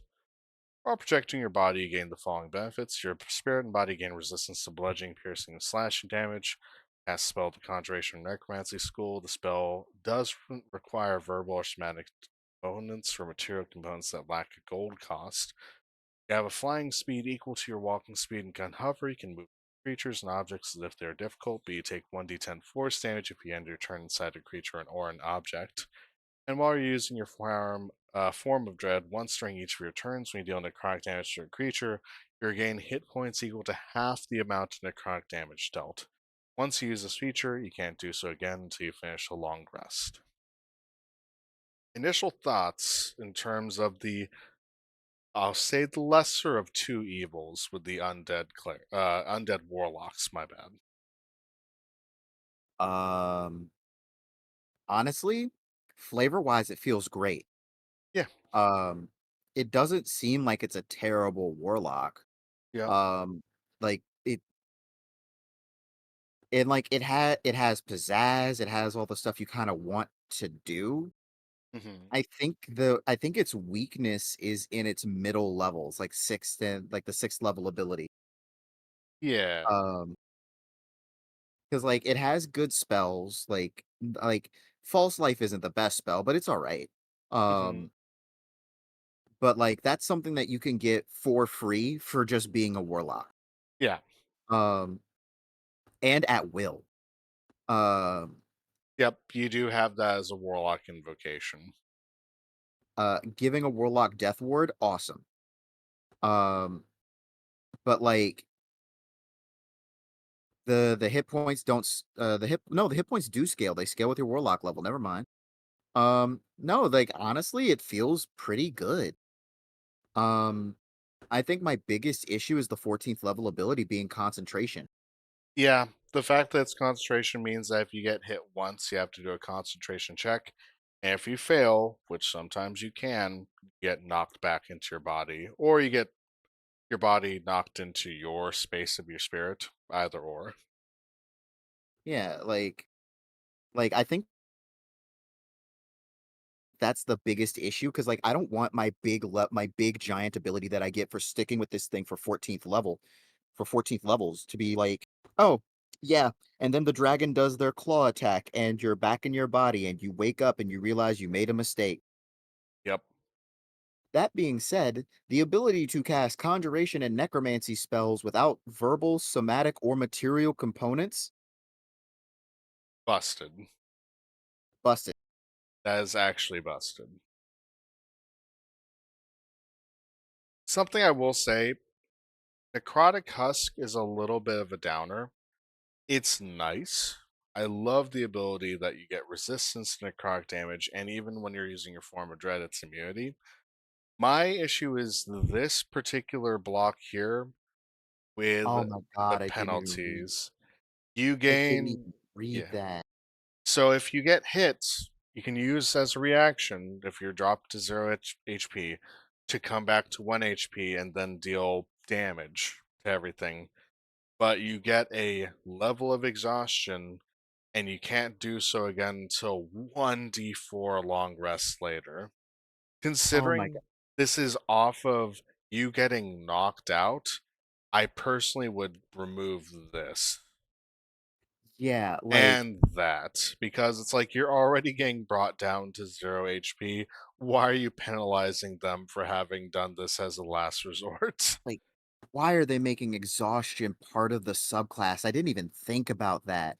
Like, Yeah. first and foremost, a level of exhaustion is too much for almost anything, considering that at 6 levels you die.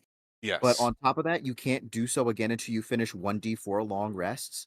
You Yep. mean to tell me that the magical power that I gathered for 10 levels of Warlock is not equal to being born an orc? Yep, that's correct. Orcs can just come back up every time they do a long rest, they get that ability regenerated again. Like, yeah, it doesn't have the damage, but fuck the damage. Yep. I Like, just want to be able to come back from near death.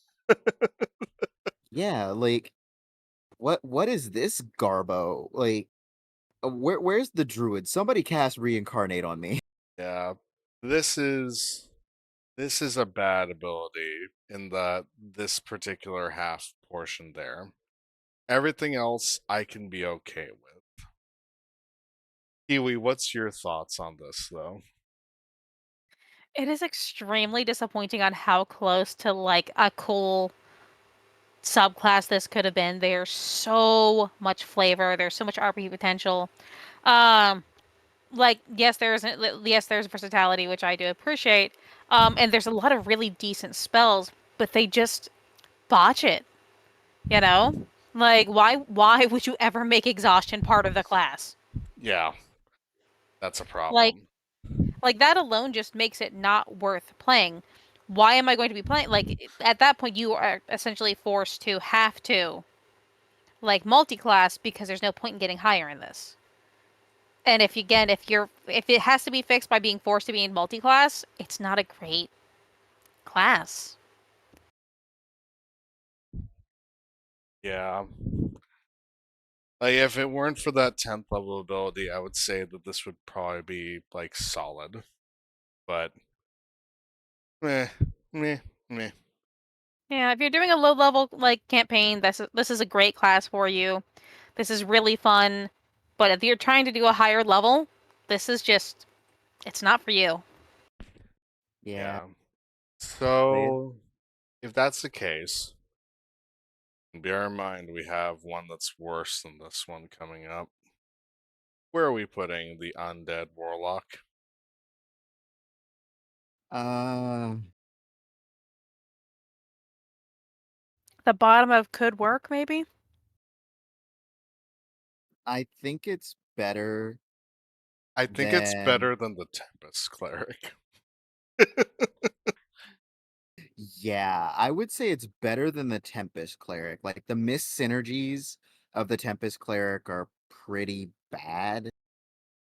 With this, at the very least, I know what I'm doing. That's fair. Like, and at least the beginning classes are solid and fun. Yeah, but it's like I would just put it like right over here.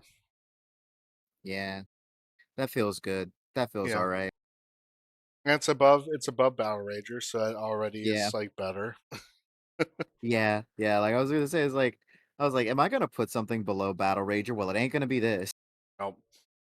The other one maybe. Maybe. We'll see. Yep, maybe. Let's remind ourselves of it because ooh, it's been a while since I looked at this. If you don't mind, I'd like to read it. You okay. I'll give you if you want to do that psychic damage to yourself there, brother, I'll let you. I do nothing but consume trash on the daily. Oh, you're in for a treat then. Yeah, His That's favorite pastime is watching trash anime. yeah. Watching that's trash anime and thinking about how it could be better. that's fun. This isn't gonna be fun. Let's go ahead and get into this disc. Right. Goat powers activate. Death holds no sway over your patron. Familiar, doesn't that sound? Who has unlocked the secrets of everlasting life. Although such a prize, like all power, comes at a price. Sounds familiar. Once mortal, the Undying has seen mortal lifetimes pass like the seasons, like the flicker of endless days and nights. It has the secrets of the ages to share, secrets of life and death. Beings of this of sort include Vecna, Lord of the Hand and Eye, the Dread Luz, the Lich Queen Vol, the Undying Court of Arennial, Vlakith, Lich Queen of the Githyankai. Wait, what are you doing here, Vlakith? Weren't you on the other one? Don't worry And about it. Don't worry about it. Don't worry. and the Deathless Wizard, Fistandantilus. say that 5 times fast. It's In the realms, undying patrons include Larlock the Shadow King, legendary master of Warlock's Crypt, and Gilgeem, the God King of Unther. okay. The undying spell list is as follows: False Life, Ray of Sickness, Blindness, Deafness, Silence, Feign Death, Speak with Dead, Aura of Life, Death Ward, Contagion, and Legend Lore. Legend lore. Legend lore. Think about that for a second there. Like, it seems like you're half one thing and the other half you're garbage. Yep. Oh At wait, first it level, gets better. It gets better. at first level, you get the ability Among the Dead. You learn the Spare the Dying cantrip, which counts as a Woo! warlock cantrip for you for whatever the fuck that means. You also have advantage on saving throws against any disease. Mm-hmm. Mm-hmm. Additionally, undead have a difficulty harming you. If an undead targets you directly with an attack or harmful spell, that creature must make a wisdom saving throw against your spell save DC. An undead needn't make the save when it includes you in an area effect, such as the explosion of a fireball. Uh-huh. Yeah. Yeah. On a failed save, the creature must choose a new target or forfeit targeting someone instead of you, potentially wasting the attack or spell. On a successful save, the creature is immune to this effect for 24 hours. An Uh-huh. undead is also immune to this effect for 24 hours if you target it with an attack or a harmful spell. It's okay. Okay.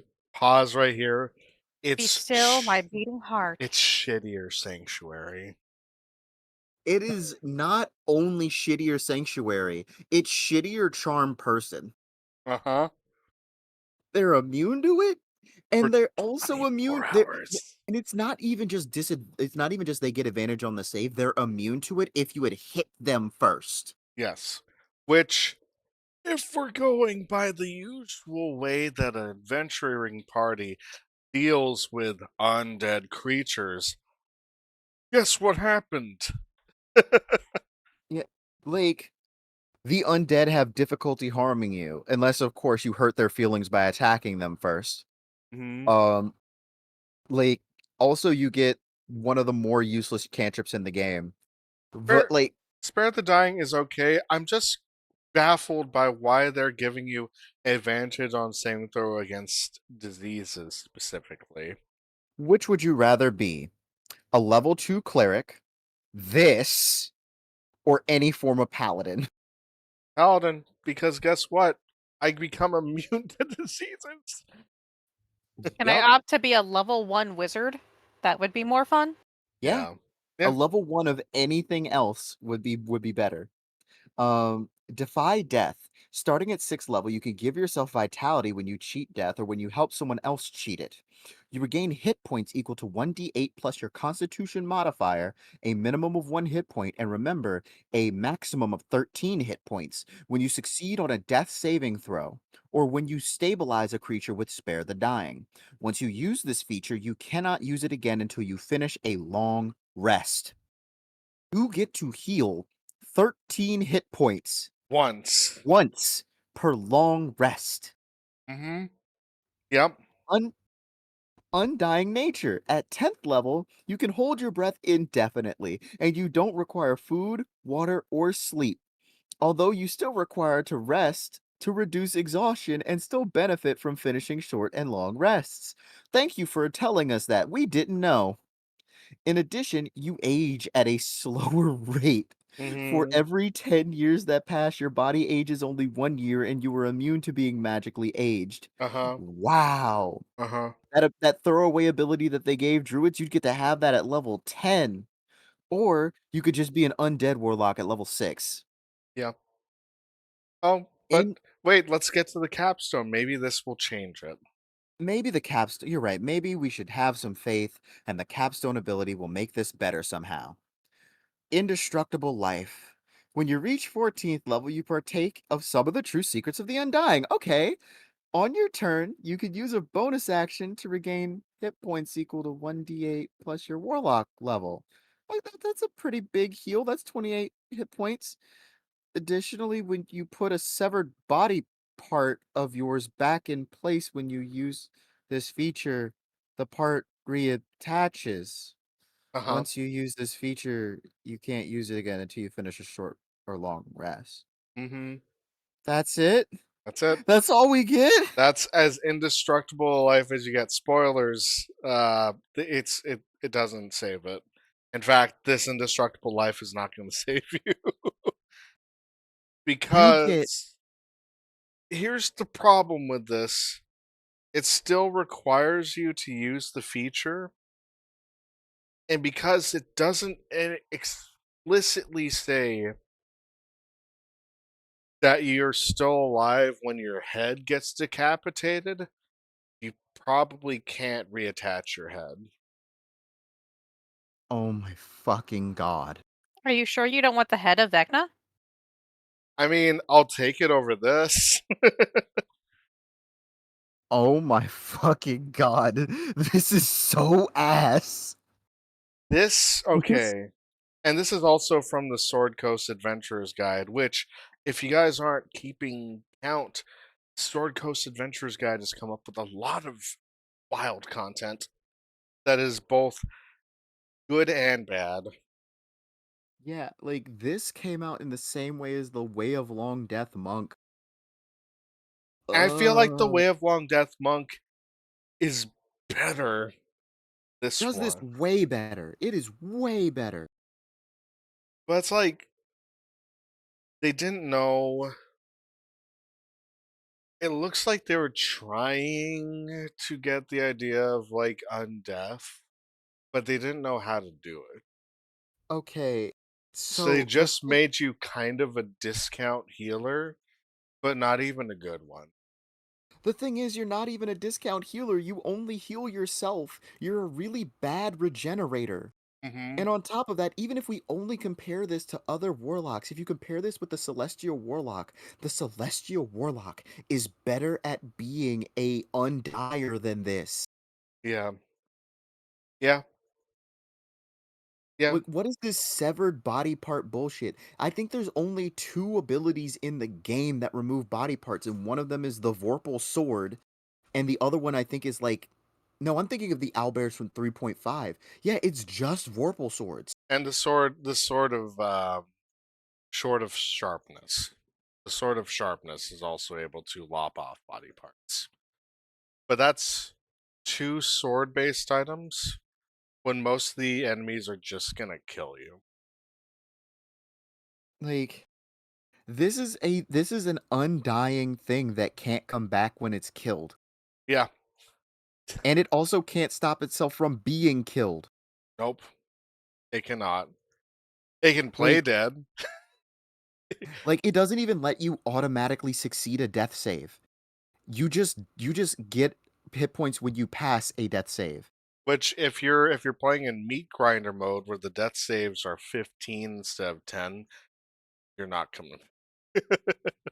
Like a guy can knock you out and then stomp on your corpse twice and just Hmm.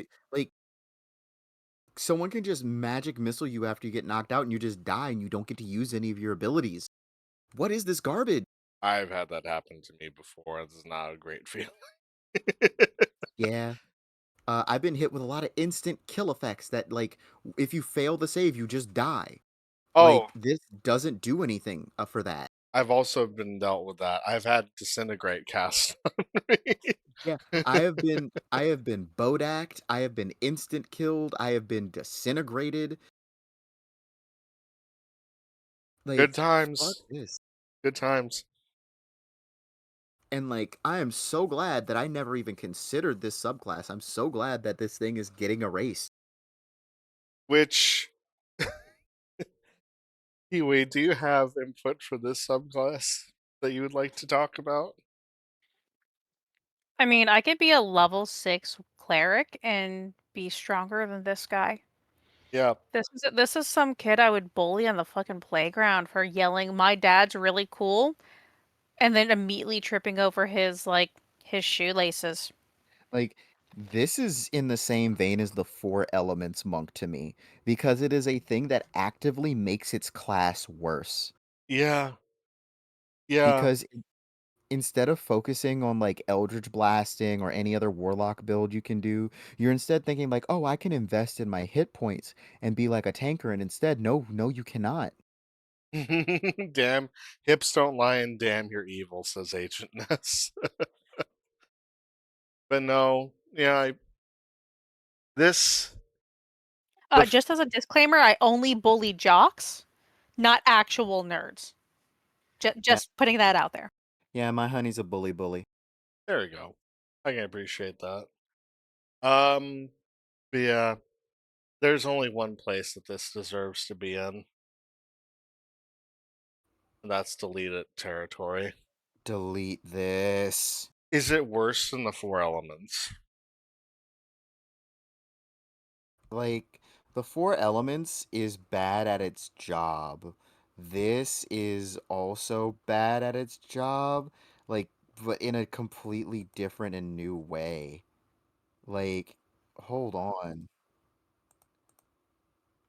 Oh my God, I accidentally started an activity. I didn't. I'm not gonna judge, says Agent Ness, with your bullying. Thanks, hon. Yeah, Um, this is just the lamest guy. Like nothing here melds together. Nothing here seems to work. Like, I'll and they're have you so know that I've been learning the secrets of non-death from my patron Vecna. He's taught me in many ways to be able to keep myself alive. Vecna, is this true? I gave the kid a scroll. Leave me alone. I felt bad for him. you literally just get mending We at level 20. we taught him wrong on purpose as a joke. Okay, but Oh Vecna God. would. Vecna would. Vecna Vecna would. has his undead warlocks, and then he has his undying warlocks, and the undying warlocks are just there for him to laugh at. That's so mean. You know what? Like this guy is literally just here to get bullied. Even if you put this and the four element monk in a fight, the four elements monk would win. So I think this is worse than the four elements monk. You know what? You're right. The Four Elements monk would like do a flame wheel strike, punch off this guy's head. He would look into this thing and be like, "I can attach my head back on. Just give me a minute." It's like, no, no, you're dead, dude. You're actually dead. Like he just wakes up in the afterlife, and Vecna's just like, "Wow, bro, you sucked." It's like you picked this class. I'll have you. Like I gave you the other option, dude. You picked this one. I'm just imagining two kids on the like the play field, one of them yelling fireball and the other go, "No!" That's it. Ah, That's all I'm seeing. I'm the undead. I'm the undying warlock. I can't be. Oh God. Oh, my inhaler. Oh. Oh god, they deserve so many wedgies. Oh lord. You're 32. Why are you still acting like this? Stop. Because Well, you some see, guy decided to cast Fireball on me, which dealt a whole lot of damage. I got brought to 0 health, and then another person decided to cut off my head, and then some other guy punched me while I was down, and then I lost my shoes. God damn it! like, why do the nice warlocks never get the girl? We live in a society. We live in a society. This guy is not living in society because he's not going to be alive for very long. Like, like him and the Storm Herald are equal. Are they? No, Are they no, they're though? not. Are No, they they're not. though? The Because the Storm Storm Herald. Herald is a barbarian. Yeah, at the end of the day, the Storm Herald's a barbarian. You're right, and the barbarian's just gonna punch him. He's at the bottom of delete this. Wow, something worse than four elements. Hey, Something worse than Storm Herald. hey there, Oozy. Hope you're having a great stream and evening. Harry, the Lord can support you. Aw, thanks very much, Soulstone. Hi, Appreciate you. Soul. You guys aren't following my boy Soulstone. He is the best mecha dad you could ever ask for. Plays a lot of, at the moment, Helldivers too. Is a big shooter fan. Playing that Fortnite and everything as well. He also participated in the one shot that Dismuth ran for me, Kiwi, and also Oozy Oozeborn. So if you could give some follows over to my brother in crime, Soulstone, that'd be very much appreciated. Yeah. Absolutely. And Dismith is an amazing DM. Like Yeah. literally one of the best Aw, DMs. shucks. Yeah. I literally married you for like this reason. Like, I love you. I love you too. But yeah, we're having a good time dunking on the undying warlock. Me and a guy from the enemy team, we've been congaing from our base to their base. Fair enough. Hell yeah. But yeah, look, undying warlock, you're not great, and you deserve to be like smashed by the four elements in Storm Herald, but also deserve to not exist with them as well. So we give you the Like, delete this territory here. imagine getting bullied by a fucking four elements monk. Yep, the four elements monk is better than the undying warlock by a vast margin. Ugh. That feels gross. Yeah. But I mean, it's better than our discovery about the Sun Soul monk. I I don't want to talk about that. I thought that the Sun Soul Monk was cool, and now that after reading it a little bit more in depth, I'm like, oh no, it's hot garbage. It's Yep, actually garbage. it's actual trash. Actual trash. Hey, Provided its own heat lamp. hey, I mean, we can move on to the next one and just get through this real quick because it's a real simple subclass. Oh, this is the simplest Bard subclass, mind you. After this, do you want to take like a small break just to go to like the bathroom, or do you guys want to take that now, do you think? I could use some water. Yeah. Yeah. Let's get a small little water break, and we'll be back here in maybe a couple minutes, okay? Absolutely. Sounds good. Yeah. Hydration. Yep, I will do that. I will get water because I ran out of soda like an idiot. Drink water. Yeah, No, sounded thirsty, bud. no, Drink Sounded the water. no. I will Drink the water. You need it. I will not drink water. Hello, how you doing, Nefaria? My friends are commanding me to drink water. No. Hello, wife. You're beautiful. I love you. Also, Nefaria, the Departed, the amazing Lich Queen that has taken my heart. Kiwi Lovely Bead, a goblin, says she loves you, hello, and you are beautiful. Nefaria, in her rage, has said, "Shut up." Never make me. Aw, Sundere. Yep, I have a Tsundere Lich, an Arch Lich, as my wife. I hope she gets benefits. You do. She controls, like, I'm kind of acting Gastone in the Void Keep while she's without her physical body. So it's been kind of a chill time over in the Void Keep now. That's so cute. Oh my god. You know, we had to do a little bit of renovations, a little bit of remodeling, especially with those pesky adventurers. But you know, it is what it is. We should play Goblin Cleanup. Also, Dungeon Swappers is amazing. I've heard of Goblin Cleanup being like what is it? It's the game that I'm thinking. It's like the Viscera Cleanup Duty, right? But with Yes, goblins. but a lot sillier. Oh my god, it's so silly. I can dig silly. Also, Oh yeah, you die apparently every 3 seconds. from mimics from that game too, right? Oh yeah, like you just get a little too close trying to put away the viscera, and then bam, you're dead and there's blood everywhere. All right, duality disorder. I am drinking water.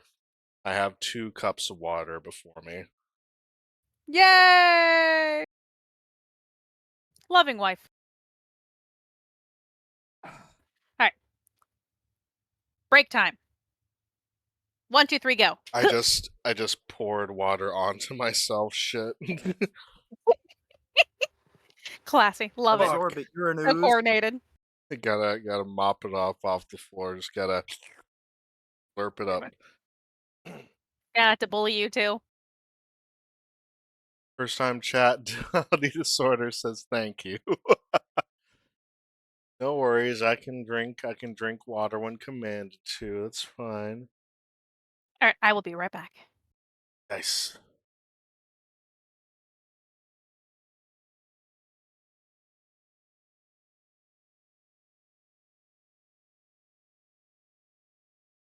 Mike Hager? What?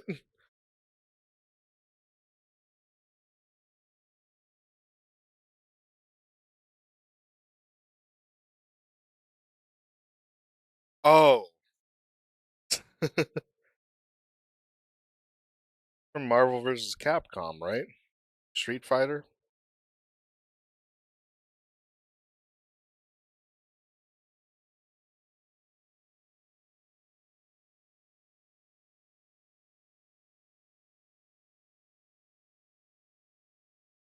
I have consumed 2 full cups of water. I am now refreshed. I have all the power the news can be bestowed on when it's fully hydrated. I should probably fill this up again. I don't know about you guys, but being news is difficult because I feel like I consume liquids really quick compared to other people.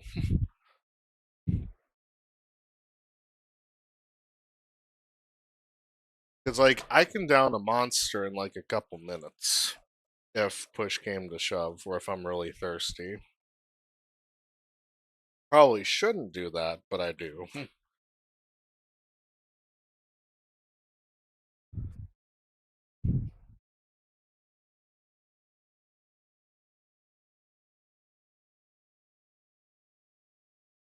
I don't know, I just feel like I've always had like a crazy thirst. Drink water, please. I am drinking water. I am drinking water right now. I can assure you.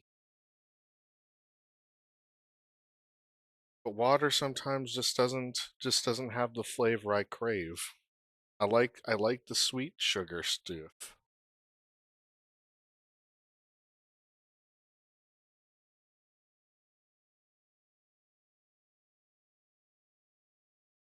Oh, excuse me.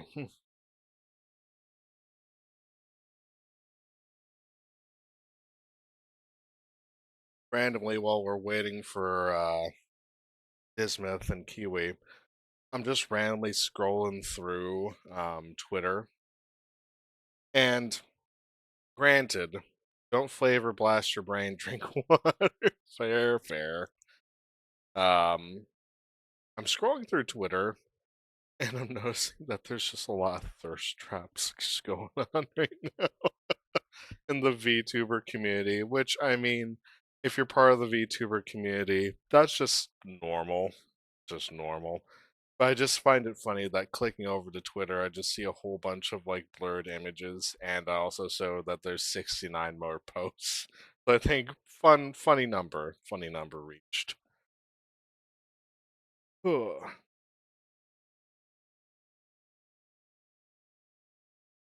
Also, for those that are in the chat, those are in the chat.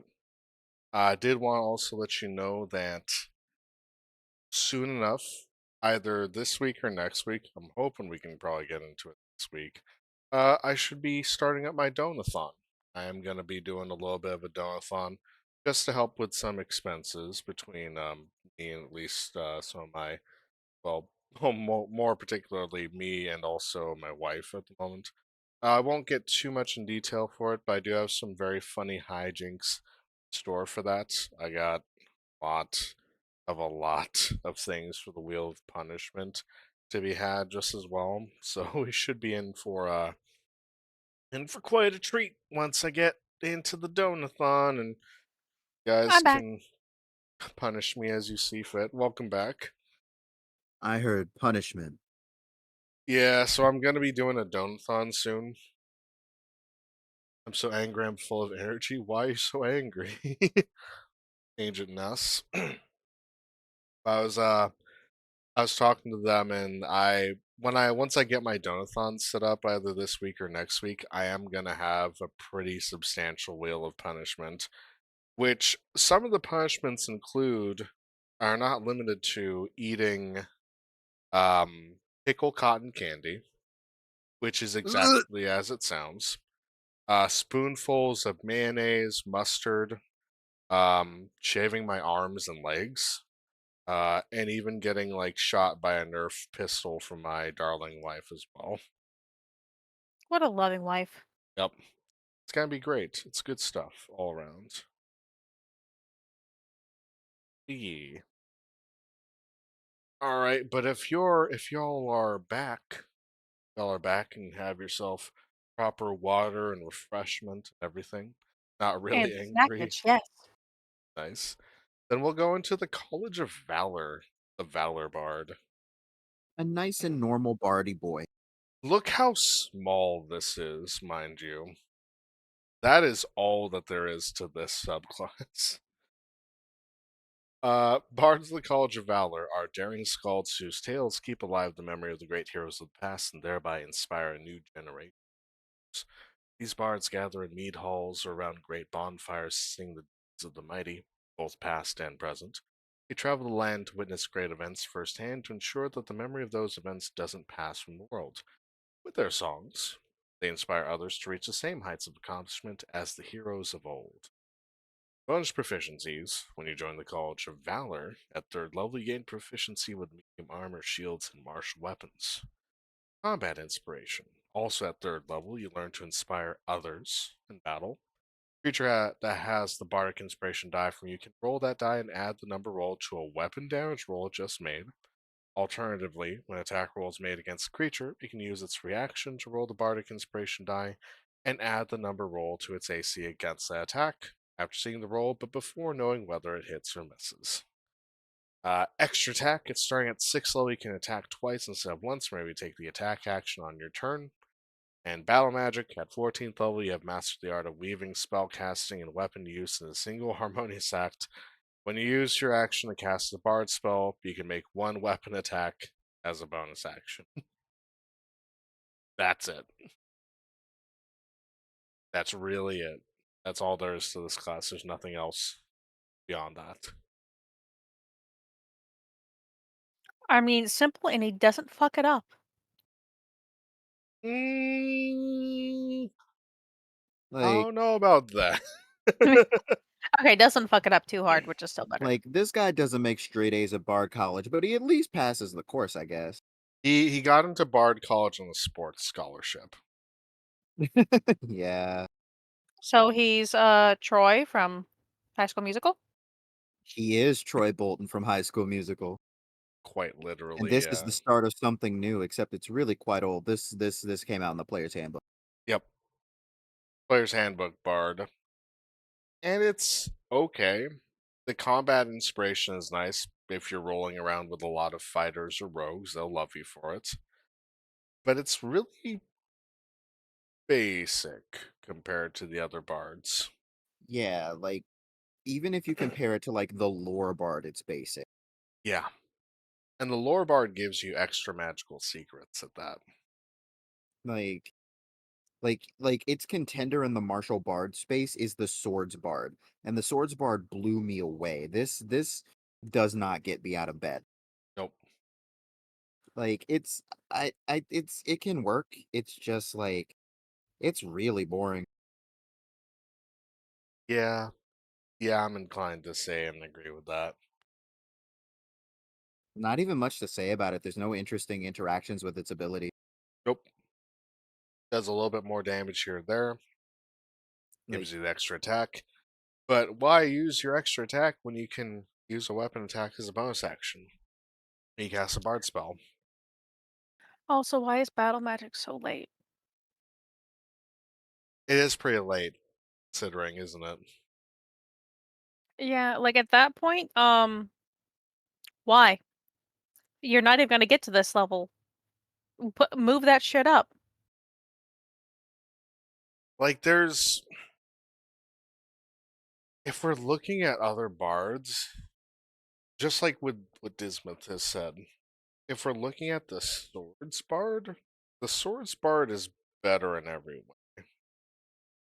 In fact, in fact, the Swords Bard is better in every way that matters. Because Blade Flourish is just an extra thing, that you can do. And it even makes it so that way it has synergy with Blade Flourish at 14th level. So you don't even have to use up your Bardic Inspiration to do it. Yeah. And on top of that, It has a like you get to fighting you style.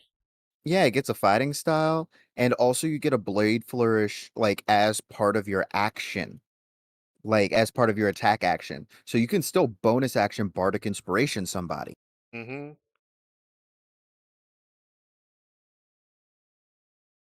The There's a lot Blade, more unique and interesting interactions with the College of Swords and the College of Valor. yeah. And welcome in, Matt. It's good to see you. Thank you very much for the lurk. And also, I appreciate you dropping in. Yes, we are doing a late night D&D 5e tier list stream with my friend Kiwi Lovely Bead and Dismith Lovely. Hello. Hi. Yeah, no, the sword bard is better than the martial, than like the valor bard is in spades, really. It's like the fact that the College of Swords exists discounts and invalidates the College of Valor. Yeah. I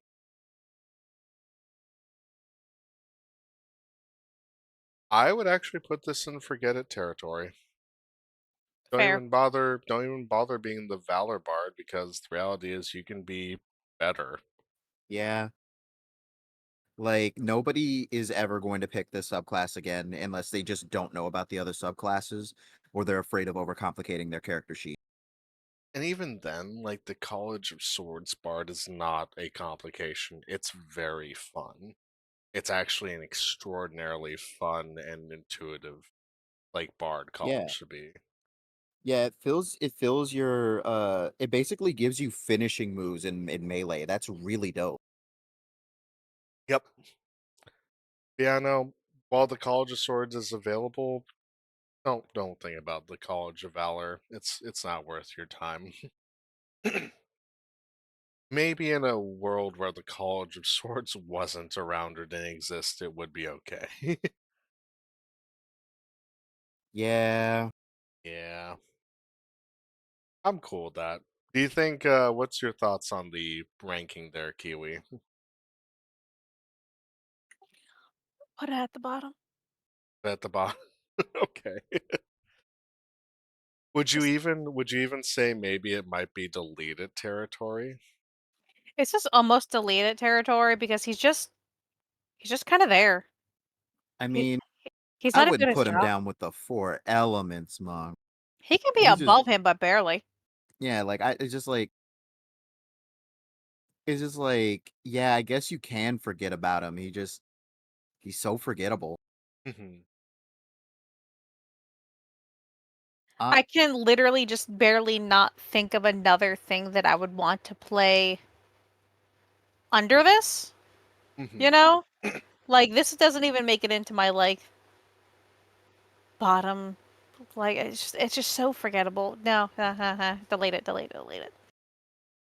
Well, here's the thing, Bismuth. You wouldn't put it in the place of the Four Elements Monk, but here's the thing. The Four Elements Monk has more versatility and more abilities than the Valor Bard has. that's true.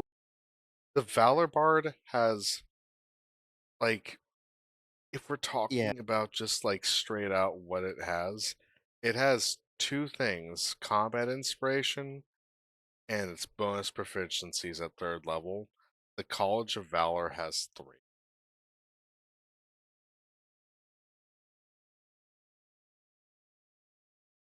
And this doesn't Yeah. give you any options really to do with them. Yeah. You've convinced me. Deleted territory it goes. Deleted it goes. Alright. I might put it under Storm Herald. It's better than the Undying Monk or the Undying warlock because it can beat up the Undying World. Yeah, I think that's reasonable. Let's talk about paladins. Hey, Nyatailed waifu, how you doing there? Good to see you. We have the Vengeance Paladin. It's Batman, legitimately Batman, has walked into the room here. Oh, thank you very much for the hydrate. Appreciate you. Ah, if you guys aren't familiar with Nyatailed waifu, she is a sweet bean. She is a kitsune streamer who Yeah. enjoys. Oh no. You Who- know. Yeah. yeah. Hello. How are you?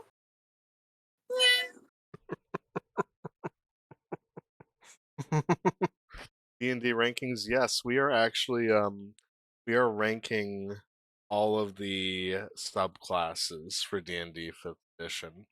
So we're actually taking all the subclasses that are in the game and we're ranking them from the most broken to the ones that probably shouldn't be in the game anymore.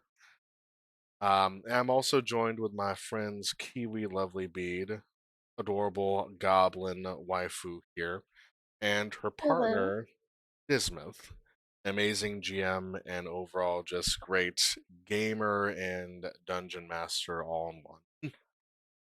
Thank you so much. He's literally the best.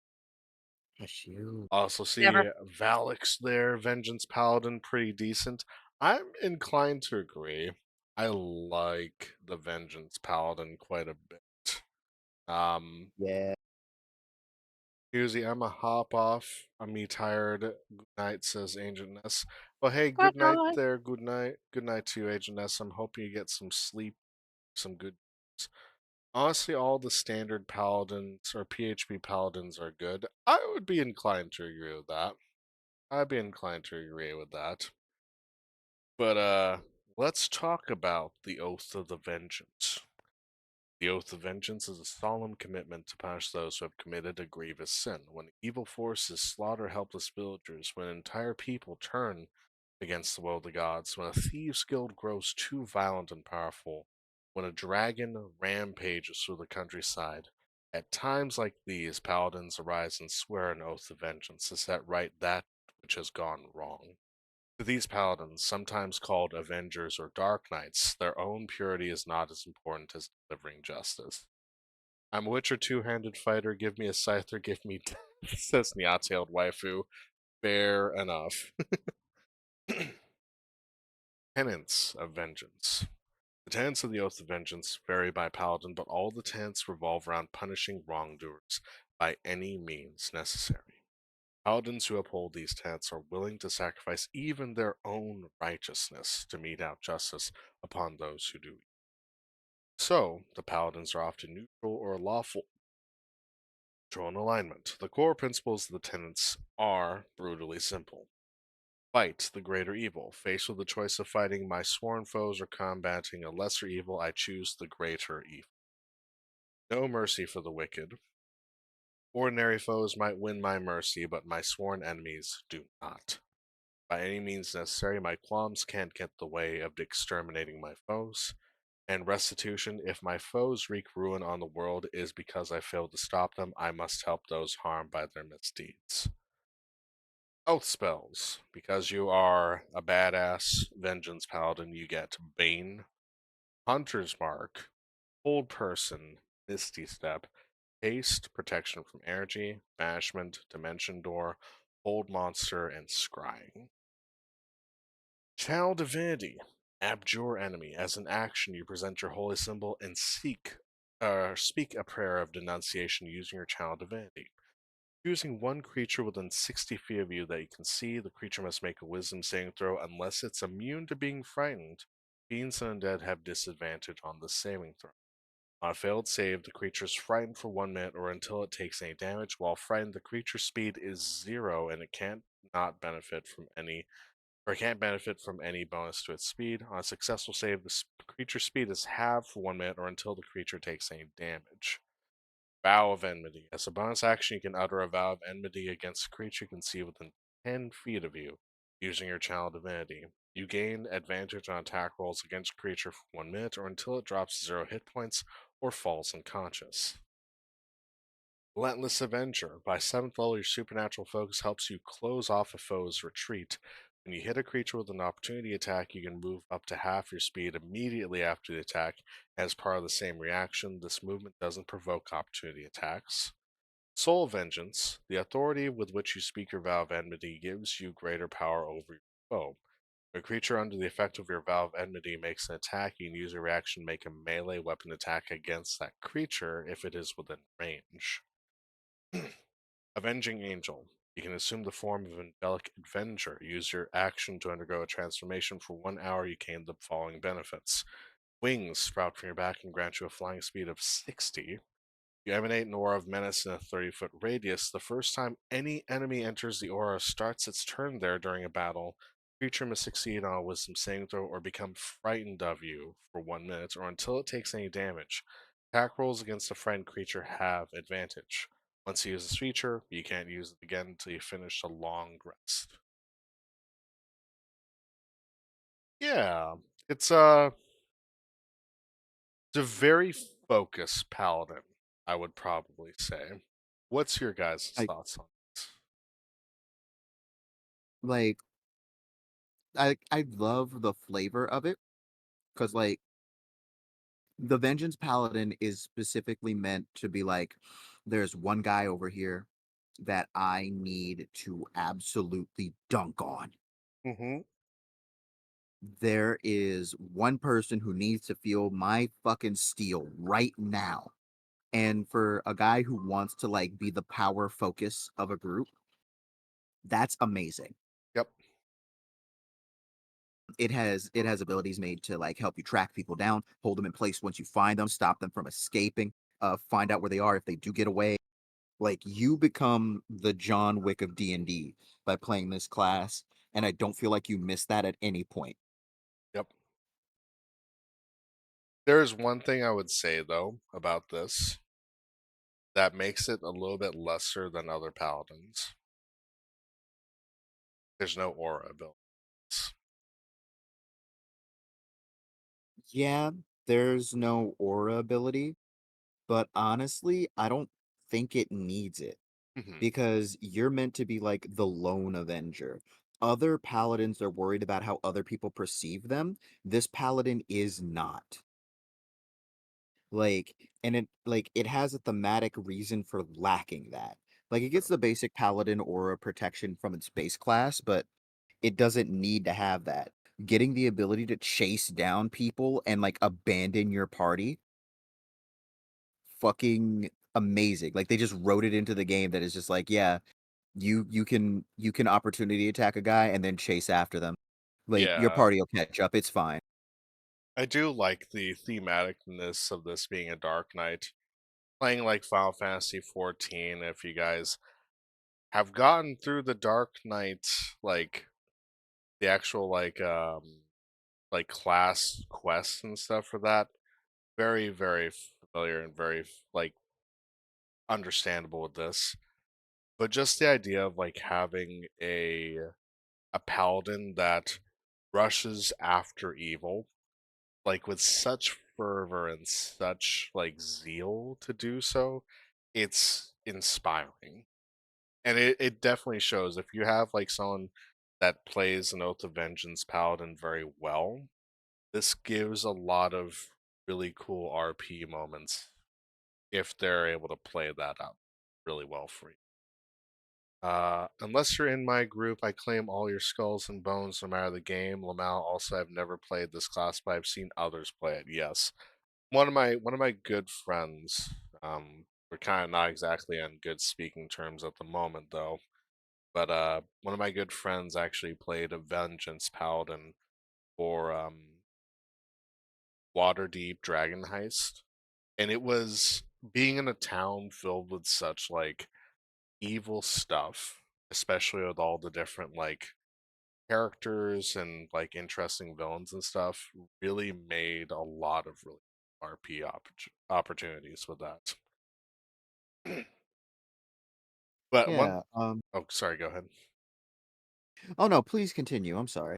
Oh, you're good. One thing I would say though is that I love the tenants because they're very flexible. One thing that should be noted is restitution, where even if like someone's wreaking havoc on the world, and you fail to stop them for it, you are helping those. You are still trying to help others and try and be able to help them in terms of their plights, which is great. Yeah. I think that like all the paladin subclasses, like there's not a bad paladin subclass. Hmm. Like the most poorly designed paladin subclass is the Oath of Ancients, and that's only because it's straight up broken and immortal. True. Um, the uh the best thing to consider is like there's no bad paladin subclass. All of them are thematic slam dunks. All of them like build into the fantasy that you want to with that particular paladin. The conquest paladin is about generating an aura of fear that everybody falls underneath you. The ancients paladin is about protecting people. The devotion paladin like is about just doing the right thing for the world. The devotion paladin is about doing the right thing for the people. Like and like all of these things can work together or against each other, Yep. and it doesn't feel bad in any way, shape, or form. Yeah. Would I say that this is the greatest and most powerful paladin subclass ever? No. Uh, But it definitely does one thing really well. And if you're playing a fucking Vengeance Paladin, it's all you care about. yep. Which is slaying evil in the most expeditious means possible. Damage, damage, damage. Yep. I played a lot of paladins, says Valix. Meow-tailed wife who says, "Can I corrupt the paladin with a bribe of plushies?" It's probably my most played class, says Valix, with Barbarian Cleric falling shortly behind it, and facts in terms of your monologue there, Dismuth. Mhm. But Yeah, Yeah. go ahead. oh, I'm Uh, sorry. I just said yeah. Yeah, I realized I've been talking a lot and I interrupted you. Please go ahead. you're good. You're good. What I was gonna say is considering considering this paladin and Dismuth, I 100% agree with you. There is not a bad paladin subclass. I think most of them have actually been up on. I think the only one that's like not necessarily bad, but it's like very difficult to play would be the Oathbreaker Paladin. Because it's still a good subclass. It's just like your mileage is gonna vary based on that one. But put where would you put the Oath of Vengeance Paladin, I think? Uh, my opinion, Vengeance Paladin is like a solid B tier. It's not something that I would like go out of my way to recommend to friends or tell them to stay away from it because it's too strong and the DM might not like it. It's something where if you pick it, I go, oh, sweet. And then I go back to building whatever weird thing I can do to like make the DM pull their hair out. Hmm. So maybe more in the base territory. Yeah, I'd put it in base. Okay. What is this? Well, Valix, I can see that. With my most recent paladin, I had my conquest paladin actually swap oaths into a devotion paladin because he had fallen. He's an ASMR. Had this decent quest line to redeem himself, got himself married, and acquiring his. Ah, that's sweet. Um, I think I would put it like right under Beast Barbarian. Runner to Beast Barbarian. Yeah. Would you say you'd put it right above also Storm Sorcerer? Yeah, I'd put it above Storm Sorcerer. Storm Sorcerer does a lot of like cohesive things, but like there's something to say for the Paladin's consistency that just makes this feel like it's a bit of a step ahead. Also, Dismith, I do want to point out you're not talking too much. I only said monologue because you were saying like a lot of cool stuff in regards to the paladin subclasses. You're never talking too much though, okay? Okay, thank you. Yeah. No, honey, you're amazing. And you're smart. And you're talented. And I love you. I mean, I I think love my you DM too. would pull out his hair if I haunted my other player again. Don't don't haunt your players. No, no, do it. Do it. It's be funny. Do it. And Kiwi, Only saying it 'cause it's not him. what's your thoughts on the Vengeance Paladin here in terms of its placement there? I mean, yeah, he's pretty like midline as far as it goes. He has a lot of really good abilities, a lot of really good fighting stances, but he's like it's a very railroady character. There's only so many ways you can go with it. And once you accomplish certain things, then there's not much way to go with this character. There's definitely way too many people who are better than him. So I'm going to agree. Very midline based. Mhm. Yeah, I think I'm inclined to agree with it. It's not crazy. The Vow of Enmity, which does give it like advantage on attack rolls, is pretty great. And we've all seen on campaign one that when paired with a rogue, that's a pretty good way of being able to just ice out an enemy pretty well. But it's not anything to absolutely write home. It's definitely not broken by any means. Oh no, totally playable. Like you can do so much with this character, but as far as like RP goes and all that kind of stuff, it's a little, yeah. Well focused. And again, that's fine if you'd like to play it. I just probably won't be. Unless I have a very specific story in mind, and I'm pretty sure it's not going to resolve in the first 5 games, you know? Fair enough. Okay, so we got the Vengeance Paladin. Ooh, Bismuth, do you see what I see on the horizon here? Oh, let me see. Let me see. Let me see. Ah, I see. Horror magic. This is okay. Bismuth or Kiwi, do either of you want to read this one? Yeah, I could go for it. Yeah. Let's go ahead with that then. You want to go ahead and take a swing at this here, Bismuth? You're welcome to. Ah, so you want to be a war magic wizard, eh? Well, let me tell you all about the war magic wizard. A variety of arcane colleges specialize in training wizards for war. War never changes. The tradition of war magic blends principles of evocation and abjuration, rather than specializing in either of those schools.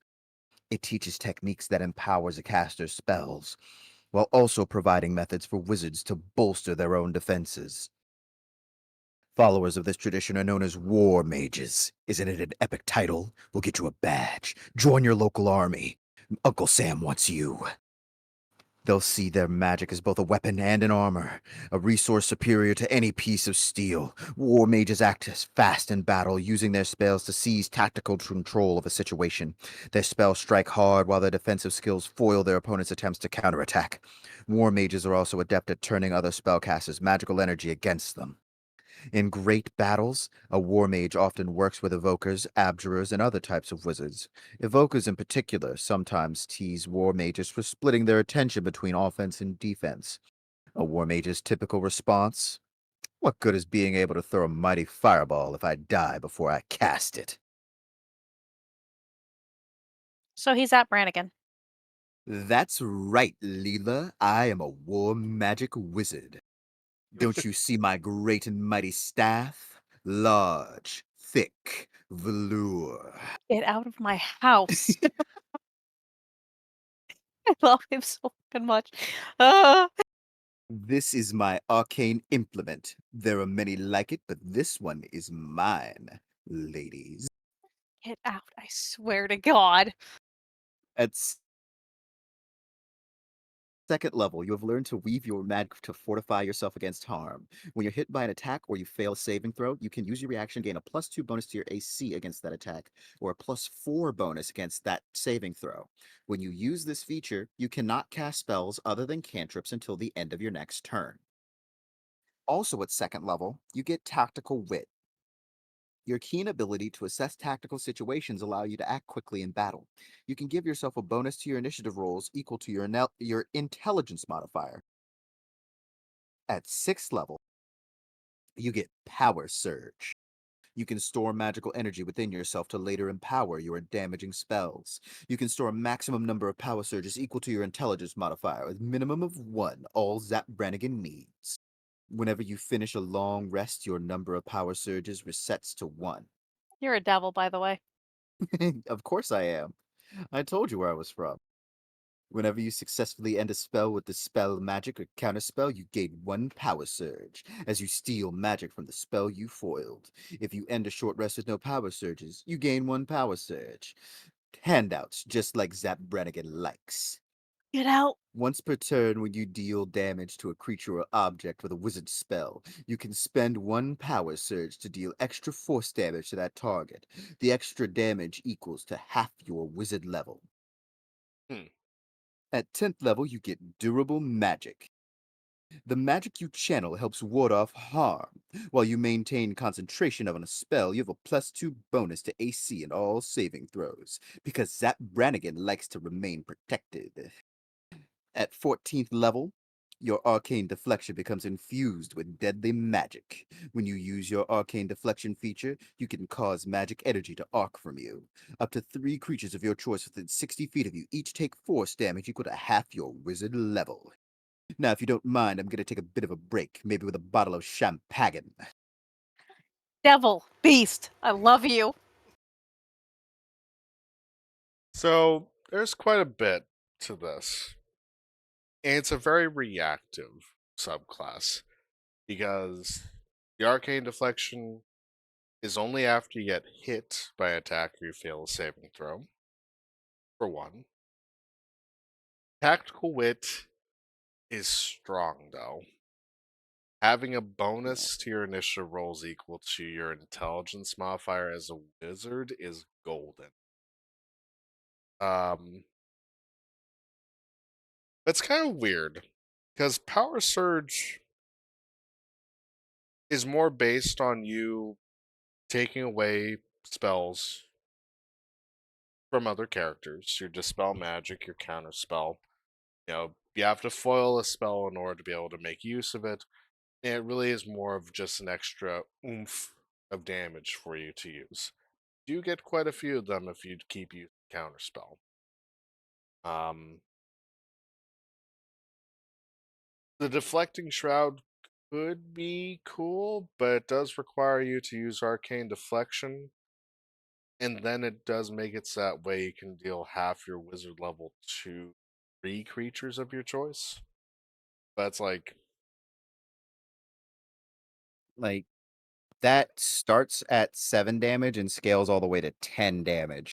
yeah, 10 damage is nothing to sneeze at, and that's divided up to 3 creatures as well. Well, actually, it's 10 damage like, per creature up to 3. Yeah, it's just like 10 damage to 3 creatures at 20th level is a little bit negligible, considering that now you are limited to cantrips for a whole round. Yeah, Like, that's the thing that kind of kills this subclass for me. because you can't cast spells other than cantrips if you use arcane deflection. Like, yeah, and on top of that, like, arcane deflection is cool that it can help you with saves, but I would rather use the shield spell if it's going to involve my AC. This is a wizard. I'm sure this class gave me a slight head. Yeah, it's a bit heady. It's a bit heady even for a wizard.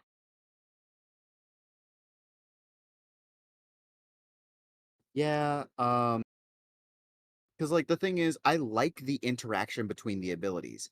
I like when you use abjuration magic, it buffs your evocation magic. Um, I like all of that. I do not like the limiters that come with it. Because you have to wait. You have to wait to be able to use this on some of your bigger abilities. Yeah, and it's like I get it. Like it's supposed to be like a cannon shell. It's supposed to be like loading up a cannon or something, right? But that doesn't feel good in a game where combat typically lasts 3 to 4 rounds. and consistently at that too. Yeah, it it just feels wrong. Yeah. What's your thoughts on this Kiwi? Like, as far as like the different abilities with each other here. I think that if you're going to make a character that's intentionally meant to be front loaded, intentionally made to make lots of damage and buff all your other people and like that, why are you putting so many buffs when this is battle? That time that you need to be right here, right now, as fast as you possibly can, as efficiently you possibly can, and make them so wildly inefficient. Like, that kind of defeats the purpose. If this was, because this isn't meant to be like a super support group, right? Like, Technically, no. I mean, it's a defensive wizard, but you know what my question would be? Why wouldn't you just play an evocation or an abjuration wizard Yeah, exclusively? yeah, like the evocation wizards are right. Like they get to do buttloads more damage because the evocation wizard just does that. They get to do buttloads more damage without hurting their allies. And Yep. like you say, they won't be alive to cast it, but it's like they get access to the same spells that you do, bud. They get shield. If they're doing a save effect, they get buff spells to help them with that. You know what? Like, You know what this wizard lacks compared to the evocation wizard? It lacks leveled spells yeah, because that arcane deflection just makes it so you can't use your big spells for a turn, and that's really devastating. As yeah, yeah, it's just I'm not a big fan. oh,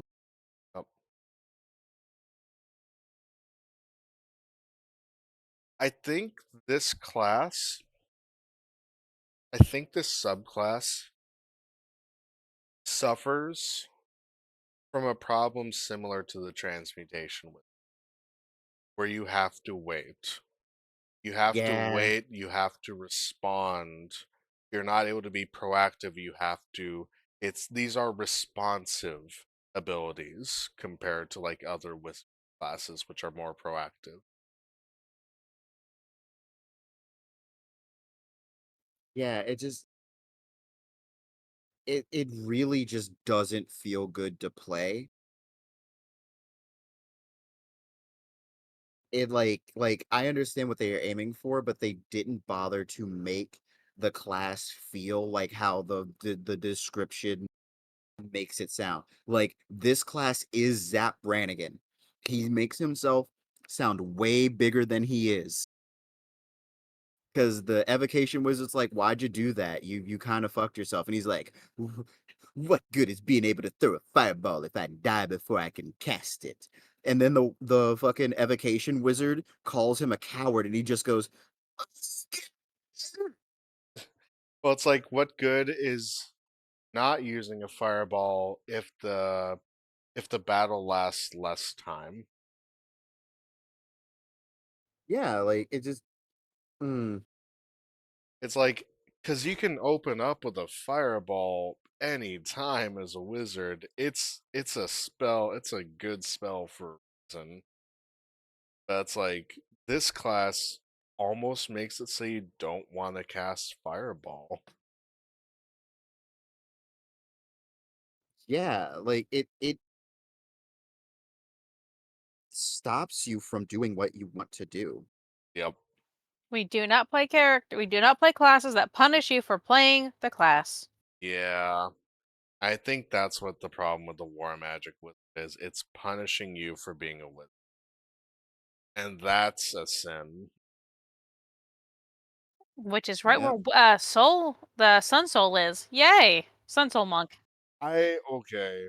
Um Like, it's not that bad, but it's still kind of close. I guess here's a question, Bismuth and Kiwi. Do we put this into Leap's territory? I have yet to see somebody play a war magic wizard that like had fun with it.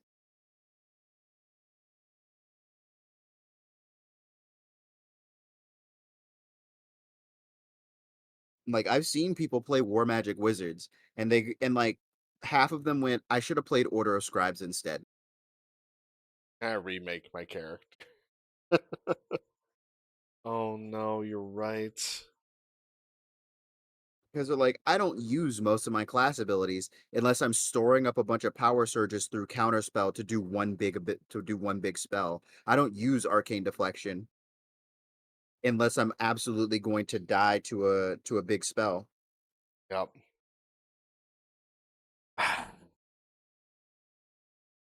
Delete it. Is it worse than Four Elements? A little bit, yeah. It does actively punish you for trying to play a wizard. Like the four elements monk is bad. It's real bad, but it is the gateway of bad. Because the issue with the four elements monk is that like you don't get to do enough four elements stuff, right? You spend a lot of key points doing four element stuff. Yep. But you at least get to do it every once in a while. With the War Magic Wizard, it's like I am now limited to only cantrips forever if I want to live. If the DM keeps pressuring me, I will only be able to cast cantrips. Oh, it's worse than Undying Warlock then. Yeah, Yeah. cause like that means you can't even Misty Step away from the thing that's hurting you. Yep, because you arcane deflected, you can't use the spell. That's bad. I think it's worse than Undying, and that's A wizard saying a limited to lot. cantrips. A wizard limited to cantrips. You're even worse than the Undying. You're worse than the Warlock because guess what the Warlock gets? Agonizing Blast, Eldritch Blast. And that's doing way more than even your standard cantrips would be.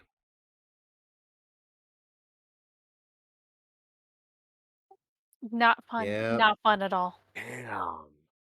I wasn't thinking we'd find some of the worst in terms of grouping, but we found some rock bottom ones here, guys. Right? Yeah. Okay. Okay. We have war magic. Still have to ask war, what is it good for? Maybe the war domain cleric? We'll have to see. Also, how are we feeling at the moment? I know with you guys, you're 2 hours ahead of me. It is close to about 1:30 over on your guys' side. How are you feeling at the moment? My I back hurts, but how many do we have left? We have one, two, three, four, five, six. We have six left.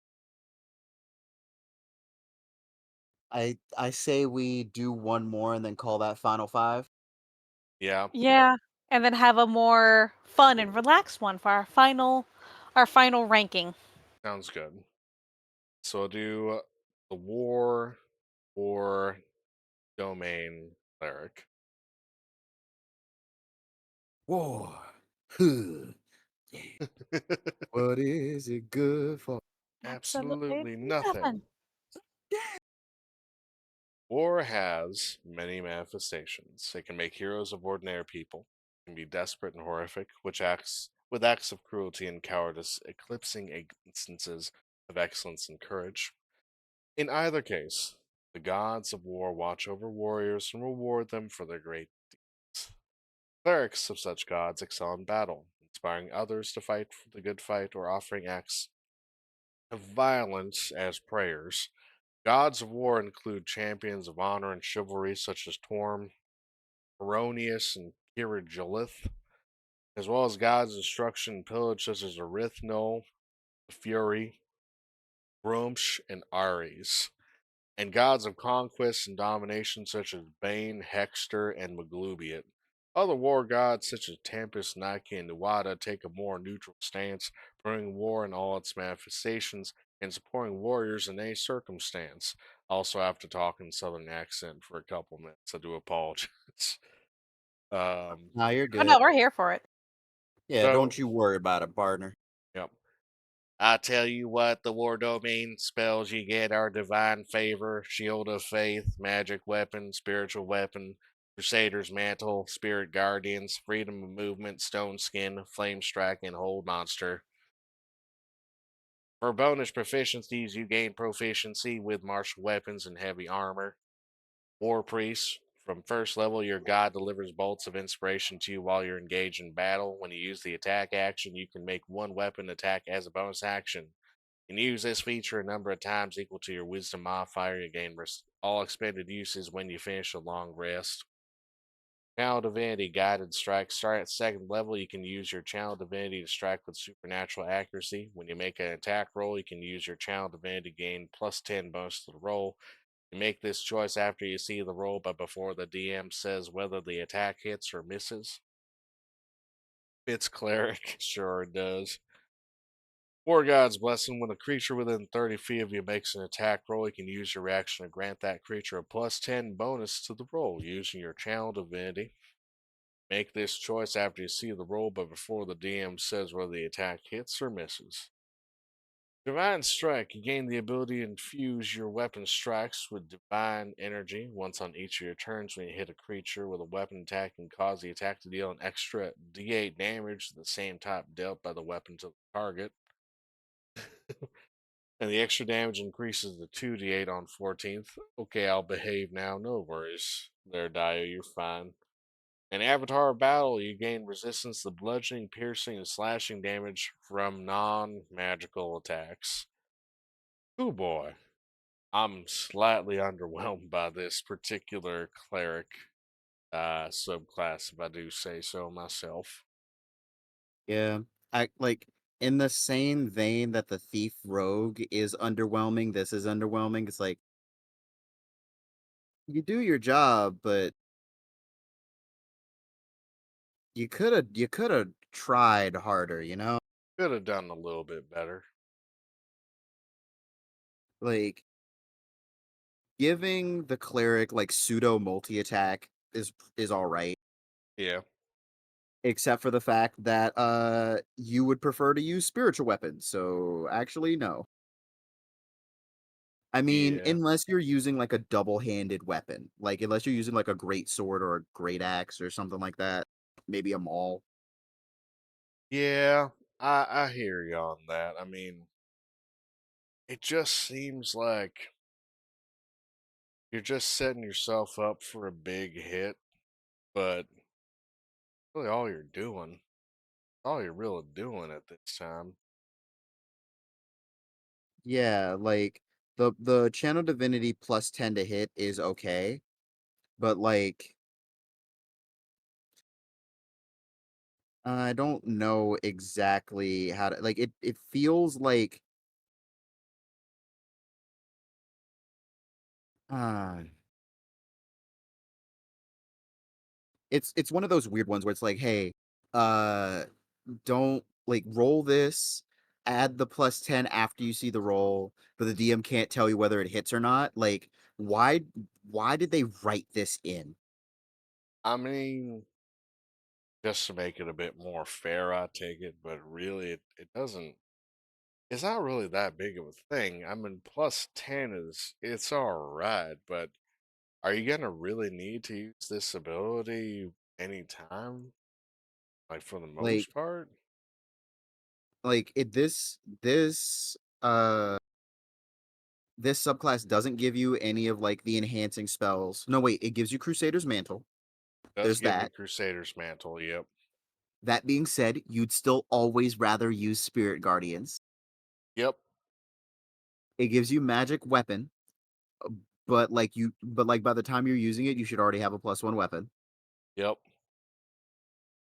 Like all the defensive spells are fine. Shield of Faith, Divine Favor, Stone Skin, all of those great. Freedom of Movement, great. Flame Strike is there, but why is it there?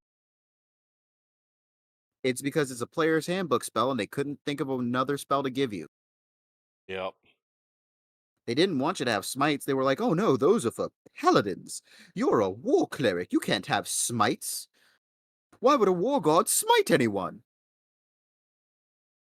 Totally I not the name or anything, no hints. I mean, it And would feel like it'd probably do well if it actually had the ability to smite, because I'm not mistaken, like War Domain in 3.5 used to be able to smite people. yeah, like, and on top of that, Avatar of Battle. You have a ability called Avatar of Battle, and it makes you a worse barbarian. And it's non-magical attacks at that. Yeah, that's what I mean. Like, it makes you a worse barbarian, but like for non-magical attacks. Yeah. It's like, well, I guess if I'm randomly fighting like a peasant with no magic weapons whatsoever, or not demons, it would be coming in handy. But for the most part, that non-magical attack descriptor, everything's gonna be hitting you with magic at some point in 17th level. Yeah, so it's like the only thing you're an Avatar of Battle of is bullying like guards. Yep. Not even the captain of the guard, just the low level ones.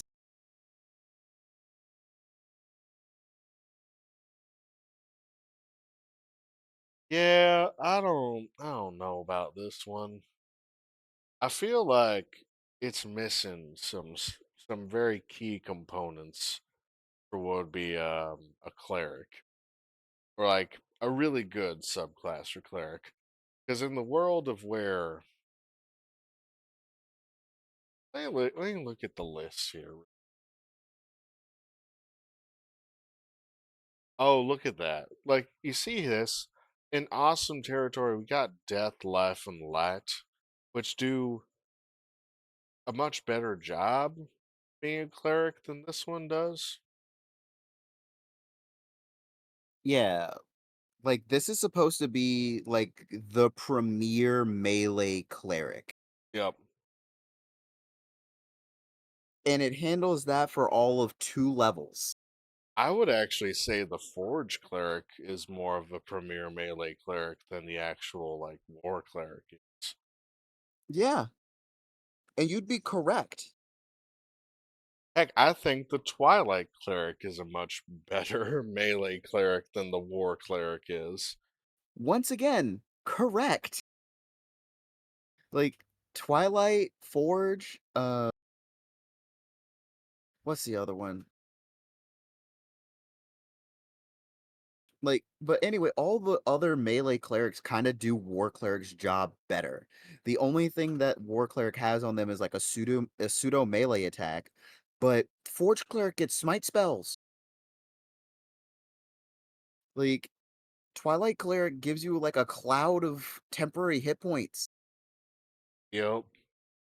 Forge cleric increases your armor. It kinda gives off that little brother that's following the paladin into battle going, "Look, I can help!" And then just kind of getting in the way and then gets smirked because he's a fucking cleric on the front line. Brother, I am pinned here. Is this? Hold on. I'm curious about something. I'm looking at the other clerics right now. I'm gonna have to look at some of. Yeah, I mean this one actually gives you immunity to fire. That's way better. And it also gives you, while wearing heavy armor, you have resistance to bludgeoning, piercing, and slashing from non-magical attacks. This one's already better than the other one. I I don't know about this. I think where would you guys put War Cleric? Where would you put War Domain Cleric in terms of this list here?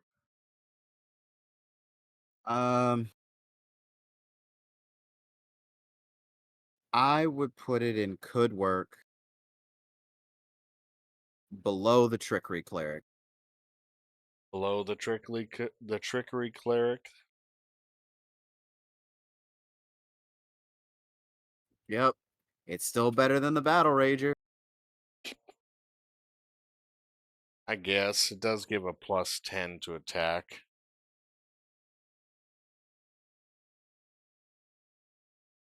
It's better than the Battle Rager because that bonus action attack allows it to actually hit with a weapon rather than spikes. Yeah, yeah. Again, Battle Rager blows. I'm sorry. It like as much as people love that thing, it blows and I hate it. It's all good.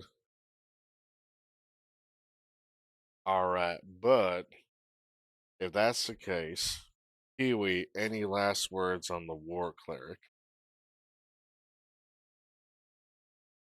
This guy could use some bullying. Be a nerd. Be a He's a nerd. bit of a nerd. Oh my god. Like, bro, you were so in the way. You're just kind of there and you're not really helping anybody. You're just kind of screaming, war, war, war at the top of your lungs while also just being in the way. Move, move, or I can and I will suplex you. Probably could easily do it too. Oh yes, absolutely. Look at him. What a nerd. So, if that's the case, I'll also go back to my regular voice. We have gotten through the vast majority of the list. We only have 5 more to go. We have the Watcher's Paladin, the Whisper's Bard, Wildfire Druid, Woo! Wild Magic Barbarian, and Zealot Barbarian. The final 5 have come. Yay! It's been a long time coming. Been a Let's long go. time coming.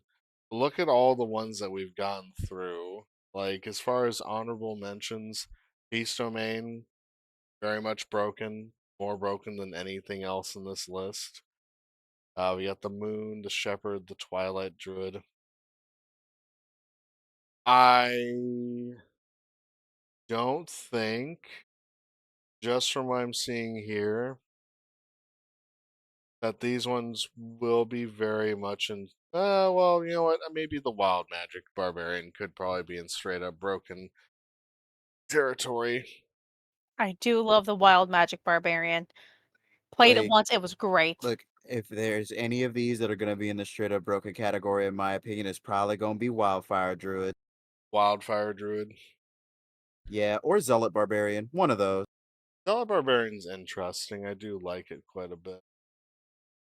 The Watchers one, I'm familiar with it a little bit. It's a bit weird. It's a bit out there for a paladin, but still pretty fun.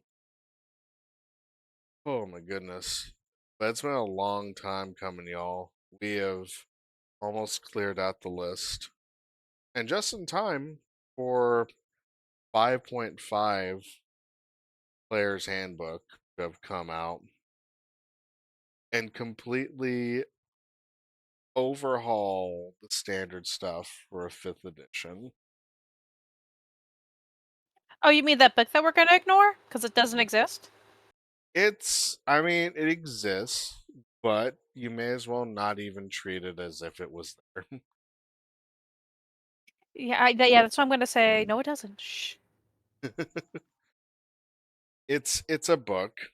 It is actually a book, but But it shouldn't be. I can't care about 5.5. I really can't. I just refuse to give Wizards of the Coast any more of my money after the garbage that they pulled last year.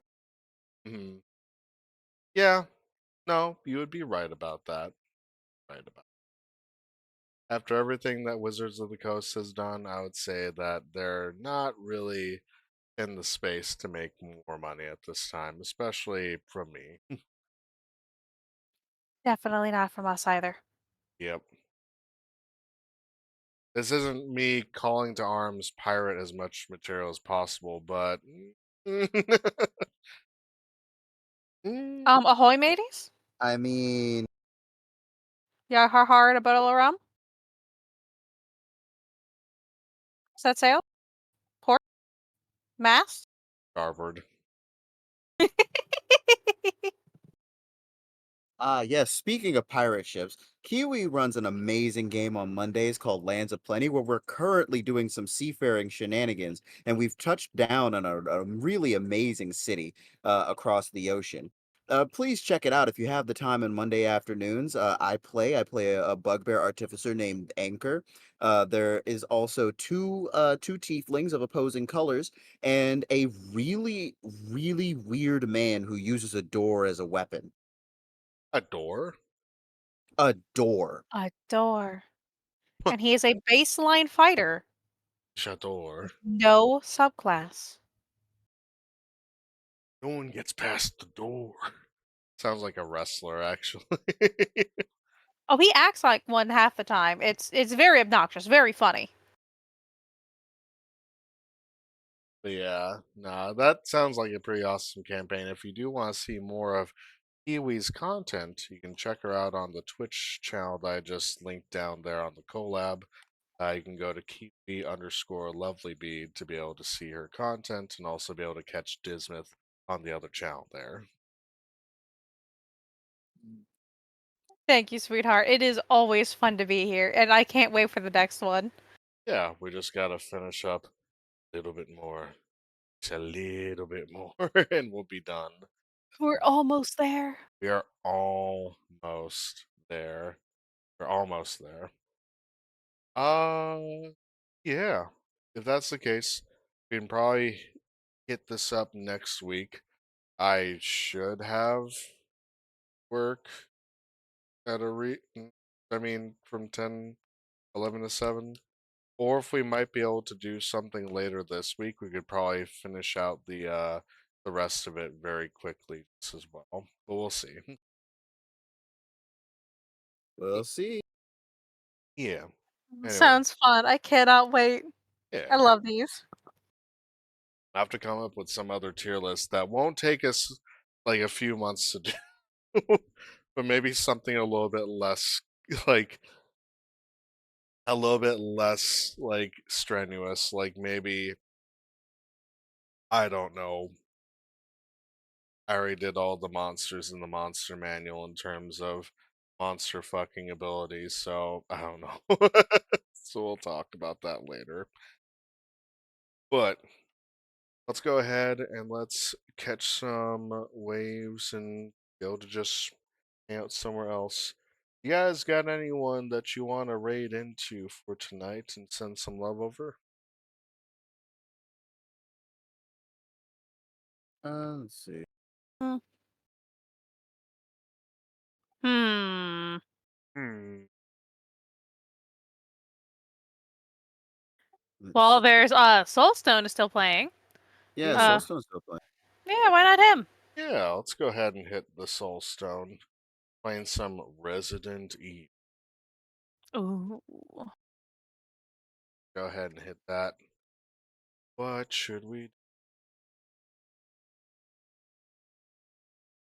Resident Evil, you should meet my neighbors. Yeah, yeah, yeah, yeah, Yuck, yeah, yuck, yeah. yuck, yuck, yuck, yuck. All right, we're gonna make that into the raid message here. That's awesome. I love that.